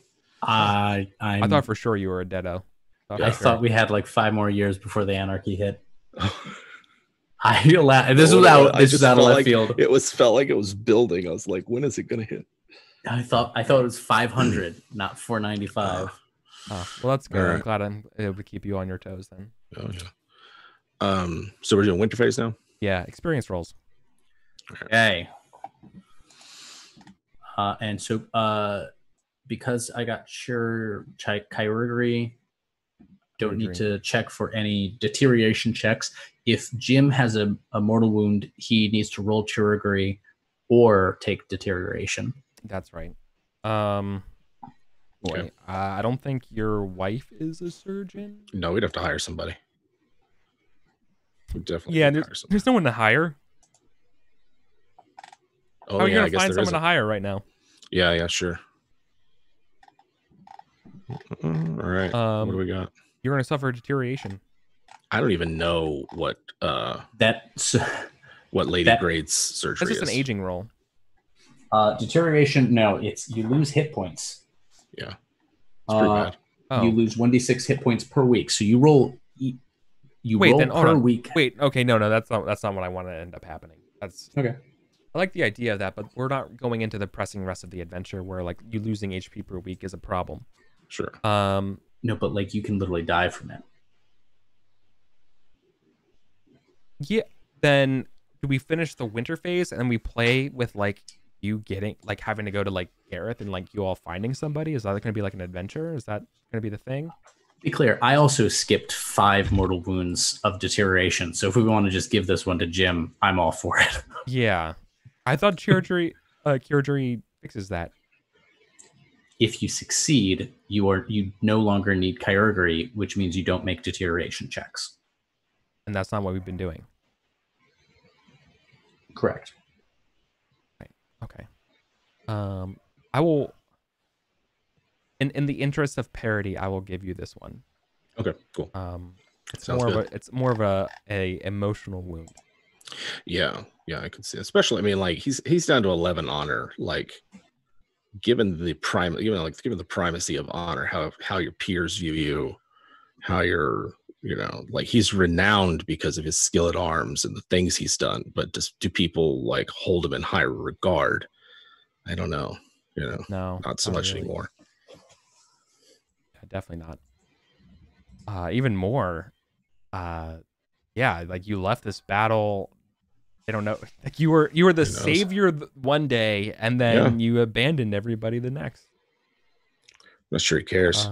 Like he probably learned the truth as he's heading south, so he's only get some bits and pieces, and half truths and wild rumors and all that. Oh, definitely. All right then. You left something on that field, right? Erwin, break my heart. Ends up being a much more interesting question. Let's do our trait, skills, and passions then. I just started rolling some of mine already. Yeah. Nerian goes up. Yeah, right? Yeah, wait a second. Did Nerian come up this year? At a feast. Oh yeah, there was the fuck feast. Like they tried to eye you. Yeah. That's right. If Gareth ends up with like love amour of Anarian, like dancing might get better. No, of course it doesn't. This is not a time for dancing, Gareth says. No.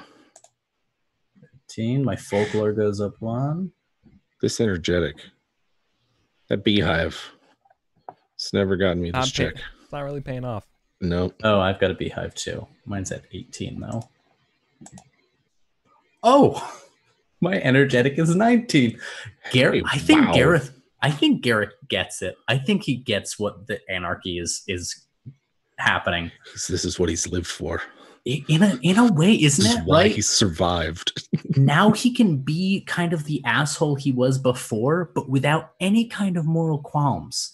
It's no longer being torn between like the loyalty of this guy he doesn't respect and his personal ambitions. Now he can just do that. Oh, yes. It's weird. In fact, it's kind of the moral thing to do. No. Yeah, what is moral about to be questioned? Seriously. God, and this is how our kids are growing up too, right? We grew up with these distant stories, these distant battles of glory at isn't like when Pendragon, Uther's brother, had a big fight at St. Albans? Wasn't that one of the background fights? And it was So, like this glorious victory. Mm-hmm. Oh yeah. Fucking bookends. What's his name? Sorry, Aurelius. Yeah. Aurelius. Yep. Aurelius Ambrosius. Yeah. Ambrosius. Yeah. All right. So household member survival. Yeah. Here we go. This would be. I mean, if someone dies, they probably died in the battle if they were fighting. Yeah. I think you all are pretty fine rollers. Flirting went up.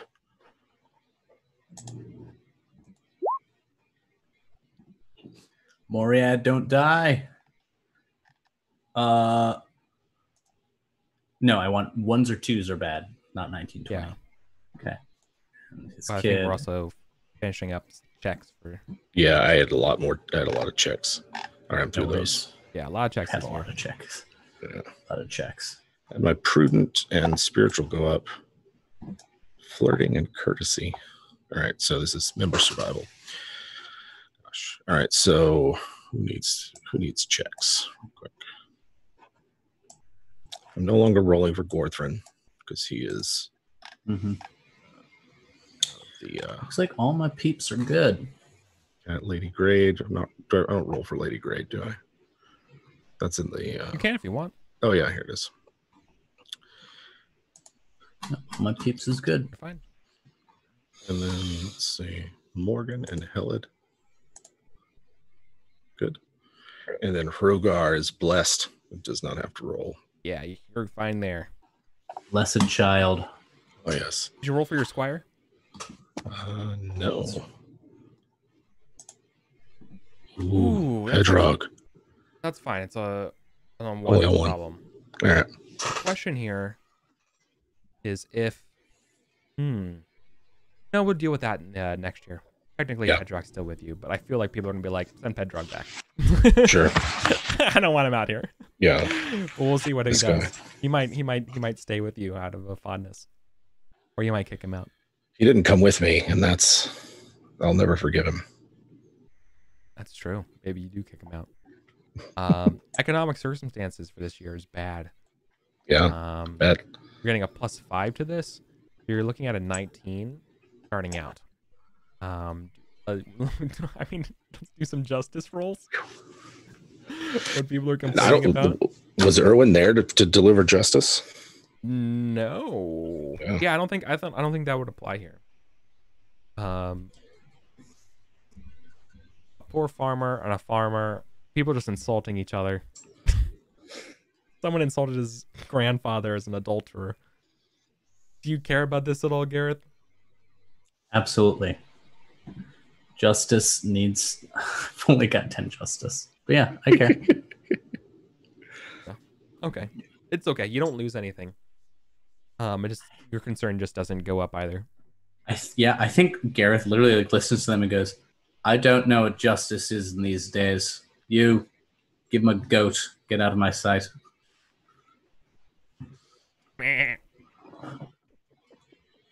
Okay. Stewardships. Then, since we only had one justice event, doesn't affect anything. We do stewardships versus the weather for the year. Right. Okay. You're rolling against a 19, so this is going to be Cholderton. My manor. I have my I should steward. just roll it. I should just roll it one time, and then you all have to beat whatever I roll. I feel like That that's makes the way of sense. doing it. Fuck. Nope.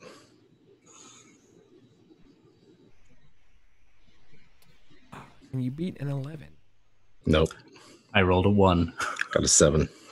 Okay. Then according to my notes, I think you all are going to be living a poor life. This is an ominous year. It's yeah. You will, by default, you'll be living poor. By default. I think the idea here is that then you would spend your own money if you had any left over that you could push yourself out of it. But we also have to do all the other incomes and stuff. Yeah. Fuck me. And our horses, right? It is 495. Yep. We Yeah, started this is on there. We started this game in 485. After 7 years, they start getting penalties. We're at a -3 penalty to their life rolls. All right, you all will be making yeah, so technically your fields normally make $10 on a successful roll. This time around though, they're gonna basically produce 9, which means that you don't make enough to get any extra money out of them. So you're not earning any extra money this year, so you don't earn your discretionary. Okay. And you also live by default as poor. Mm-hmm. Steward's industry. So this is where I switch over to Lady Elaine industry. Balloon. It's a success. 1 for Cholderton. Or sorry, 1 for Gunnet, 0 for Cholderton. Improvement income. Your apiary ace need to roll D2. Oh, yes. Apiary, those fucking bees, man. These fucking bees. Gunnet, Those you also bees. are going to earn an additional income this year. Replacing that discretionary because of the Sarum, the tolls. Yep. Oh, that shit's mine now. Yeah. Yeah, I know technically it was Uther who signed off on it and he's dead. He's dead. But that's no longer that's not the binding authority anymore. It's the guy with the sword. Yeah. Manorial income, extra manorial income. Yeah, they're all gonna swear loyalty. Do they swear loyalty to you at this point? A good question. I will. I at least know I can kick the shit out of Moriad. I think for the remainder of this year, yes. The remainder of this year, you'll get you'll get y'all's extra monies. But I don't think your manor, those people. No, yeah, they swear how much to you. So if they swore Oma. For Umbus and them. No, they never did to you, Colin. They're my household knights. Yeah, they could just take it and be like, yeah, we infafed ourselves. Sorry. Irwin absolutely gets his money. The only person who is beholden directly to me is Moriad, right? And to be honest, he can't hold a sword for shit. So like, I'm hoping good. I'm hoping that keeps him by my side. Pretty bad. All right. Do you all want to spend money to live as rich knights? This in a rare moment, no. I think you're sitting around like $36. Let's see. What's how much would it cost? Nah, I've only got like 11 in the. Well, I don't have that much left over, or from last year. What are the penalties for being a poor knight? Can we just like get to even? Like not rich. But it means the following year's survival rolls are bad. You can live as a normal knight. Normal knight would be 4, cost 4. Okay. I live as a normal knight. I'm gonna spend some for normal knight as well. I don't want to risk my kids' lives or anything. So 4. All right, I've got 19 in the kitty. Sure. Yeah. It's a very Richard III moment for us both. But I that am not shaped for sportive tricks, nor made to court an amorous looking glass, I that am rudely stamped and want love's majesty. It's a rough fucking year, man. This is a very rough year.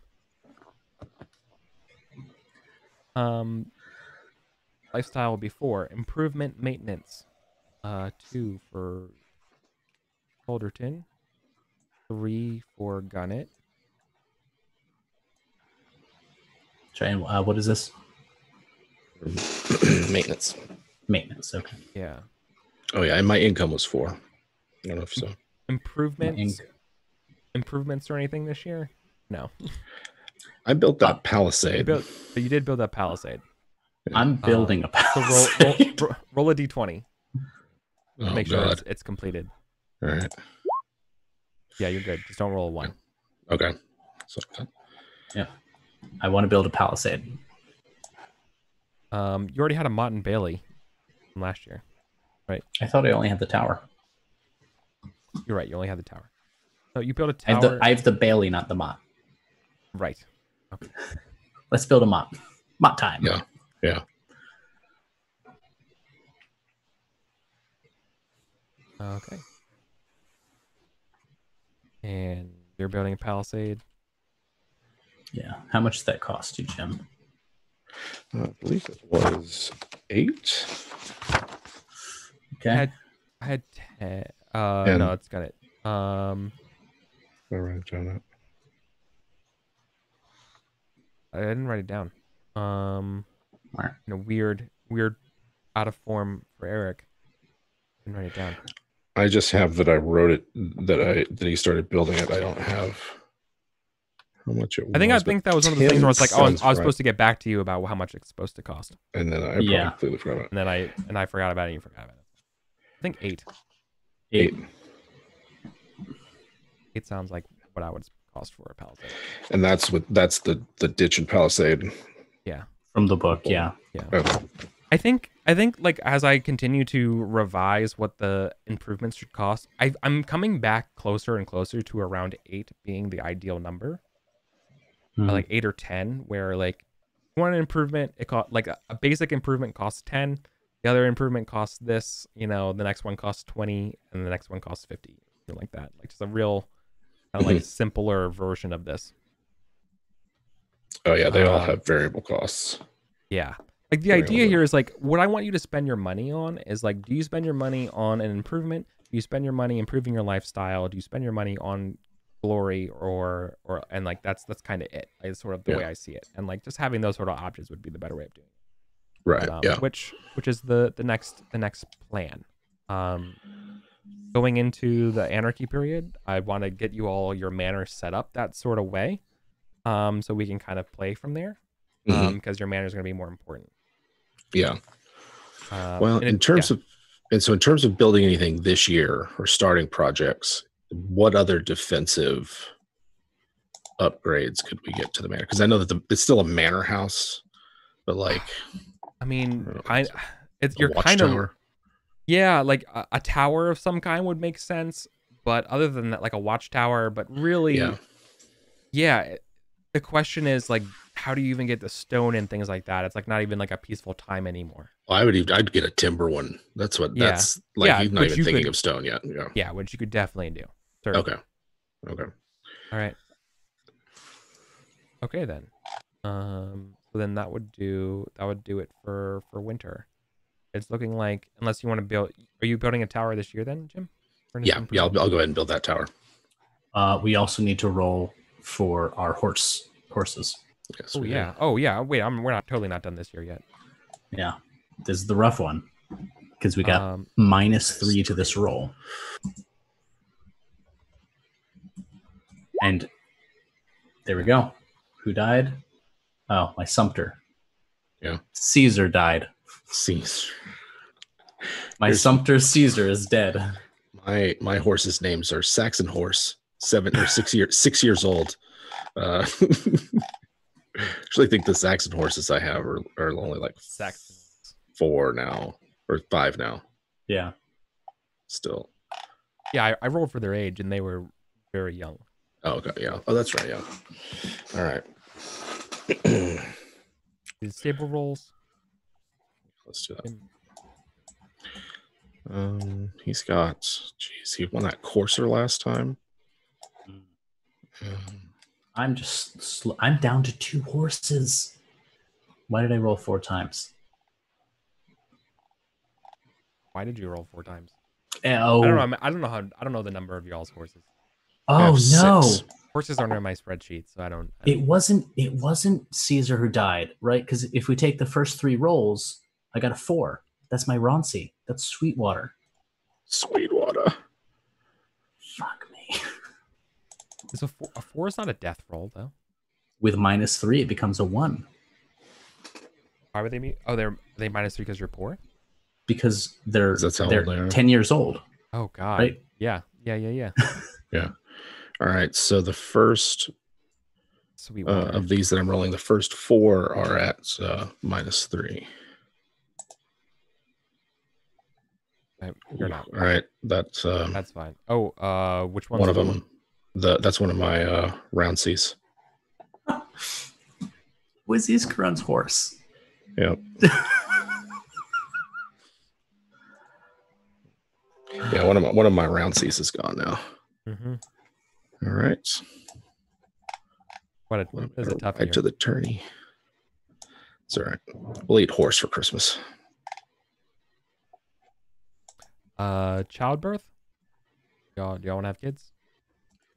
I don't think in this Irwin's trying to economy, have kids. All right, figured. Household member improvement. Come on. Anyone in your household can increase their skills or passions up to 15 by 1 point. If their passions or skills are 16 to 20, you increase 1 on a d6 roll of a 6. okay. In which case, Yeah. Let's see if Elaine's stewardship and industry go up. Sounds like rating for some horses might be. Honestly, yeah. And that's the only one with skills I have written down.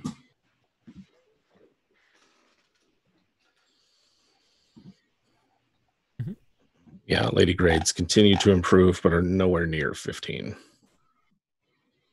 That's not true. Stewardship's going to get there soon. After household member improvement. Limits. Ooh, training and practice.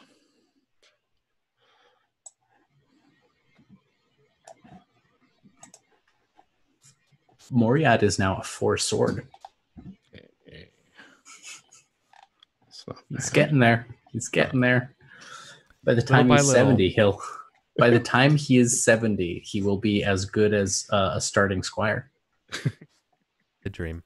There you go. Oh my god. Your own. Once we're done with those, your own training and practice kicks in. Yep. 1 point to any skill up to 20. Increase an attribute, trait, or passion by 1, or add. We said 5 skill points. Just spread around 5 skill points. Any skill up to 15. Yeah. All right. I feel like is there something that I'm gonna need that's really low? It's intrigue. Yeah. Intrigue might be pretty good. Increase battle. I see battle happening a lot in these coming years. See battle. I don't know what our siege starts at. 0? Yeah. No, I think I'll probably treat it as your battle for the time being. Okay. But battle started at 10 and then we raised it. Yeah. I think it starts. So I think siege would probably start at maybe like something. I don't know yet. I have to think about it. Something like okay. I feel like having a high battle confers to some sort of like higher starting siege than that. But okay. Right. Glory. Yeah. I already gave you glory for fighting in the city of St. Albans. Yes.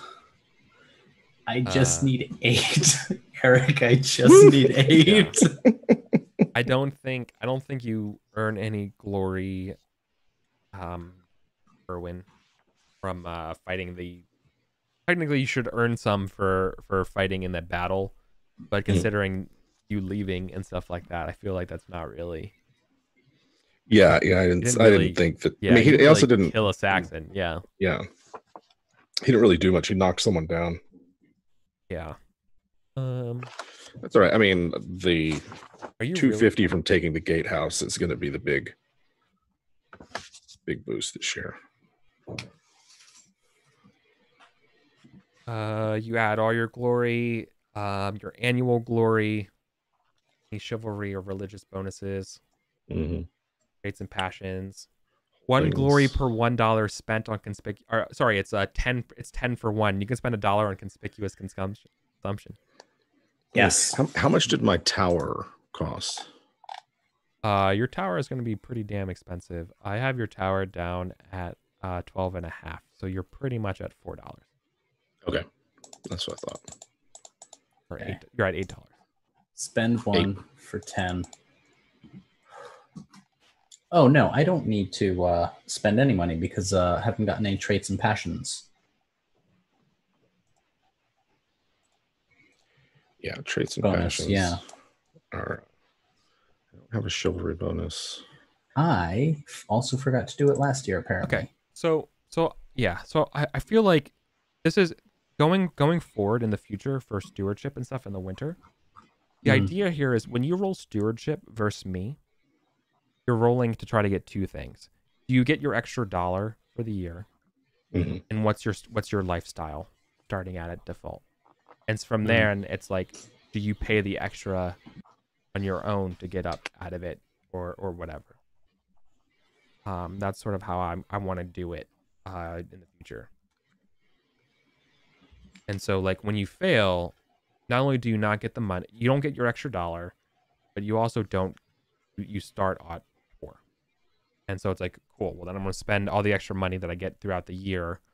You would, like, for example, if you were at that battle and you actually were at that battle, you would leave that battle with 10 extra Libram as loot, basically, is the idea. And so, like, you're just accruing a little bit of extra money, and that's sort of like help balancing out your lifestyle is sort of the idea here. And then anything extra you can spend on a perk of either conspicuous consumption or some sort of like defense value bonus thing, like a tower or wall. Sort of how I figure would do it. I don't know. I kind of, just as a GM, I feel a little weird about Manor's getting a lot of defenses because it's like you're a Manor. But considering now that everything's gone down and everyone's in anarchy, build whatever you want. Oh, sure. Yeah. But we gave ourselves reasons for why you were able to build defensive stuff. Yeah. Right. Yeah. Remember, like you actually like courtesied Colin to get it, if I recall. So like that makes sense to me. Okay. Cool. All right then. Then I think we are done for the year. Are you going to spend one? Yeah, I'm at 4745 for glory. 4,745. I am at 4132 because I also forgot year 494's trait and passions bonus. So once I cross into 4,000, I get 1 skill point to spend somewhere. Yeah, when you cross 1,000, anytime you cross over the 1,000 glory bonus, you gain 1 to spend on any attribute, trait, passion, or skill. It can raise your size. Interesting. It technically goes over that. Yeah. I'm not getting taller. I might get prettier. Getting your con pretty high would be not a bad idea. Yeah, I've been raising mine steadily. Con it is. Yep, I like that. And that's so after 2,000, it's every 1,000 after that? Or no, it's every 1,000 you always get that bonus. The perk of explicitly going over 4,000 is that during a feast you draw 3 cards. I have not been getting the bonus for crossing thousands. I will remember that going forward. I haven't gotten a single one.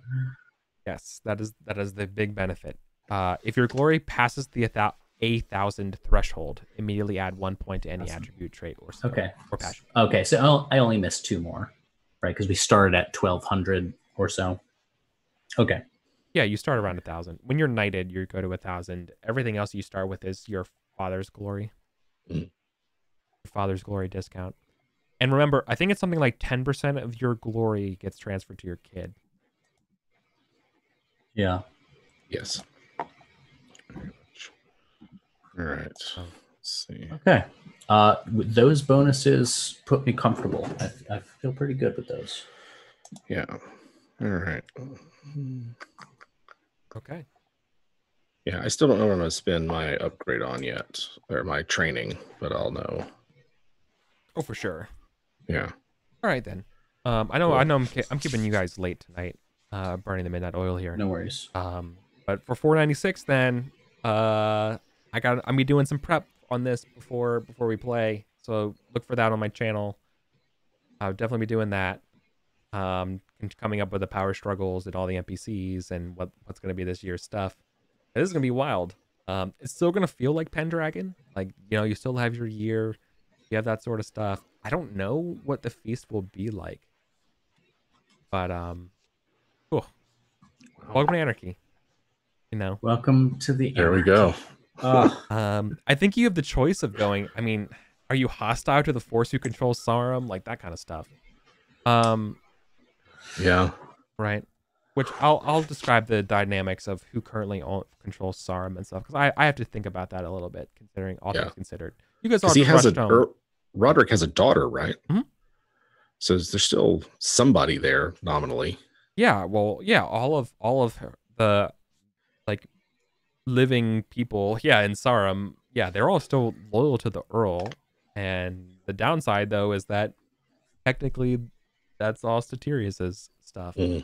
Would it help your prep if I give you a little primer of what Colin the player is thinking on this Gordian knot? Yeah, for sure.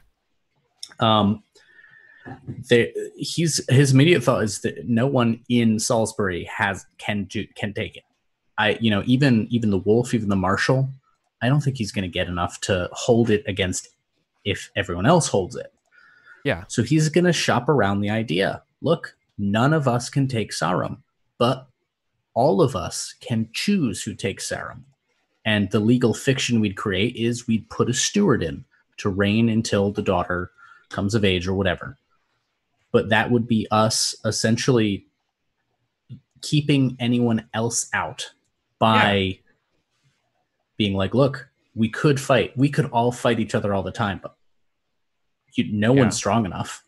I like the idea. I like the idea that Sarum remains the prize, but in order to claim Sarum, you must control these other points as well, whether through an alliance or through literal domination. Yeah. The thing for that, though, is Statirius is going to be like, I don't care what you say. This is mine by right. And that's going to be the boogeyman that Gareth's going to lean on. It's going to be like, do you honestly want some Silchester knight coming in here when all it takes to keep him out is for us to agree on anyone else? So that's where my head is, and that's the kind of logic I think Gareth is thinking of and also hearing from Elaine. I love it. Yeah. Oh, yeah. Okay. Cool. All right, then. Well, then that will conclude your 495. What's your final glories? Final glory is 4132. 4745. Okay. Cool. Oh, awesome then. All right. Colin. Yes. Let's do some outros. Oh, yeah. Hi, I'm Colin Vulcanet. I am one half of the Phantom Roll Booth. We and my partner are creative people who do creative things, often relating to RPGs. You can catch here Mondays doing this. Additionally, I have my first adventure coming out in a zine for the Eat the Rich anthology. It's going to be called A Miner's Requiem, but there's a pun in there. It's very clever, and I'm very handsome for thinking of it. Keep an eye out for that. It'll probably go up on Itch, I think. I don't know exactly where we're publishing it, but rest assured I will be screaming about it before it comes out so everyone can show me how much they love me. I think that's the only thing I have for now. We love you, Colin. Oh, yes. What's up, baby? I know it.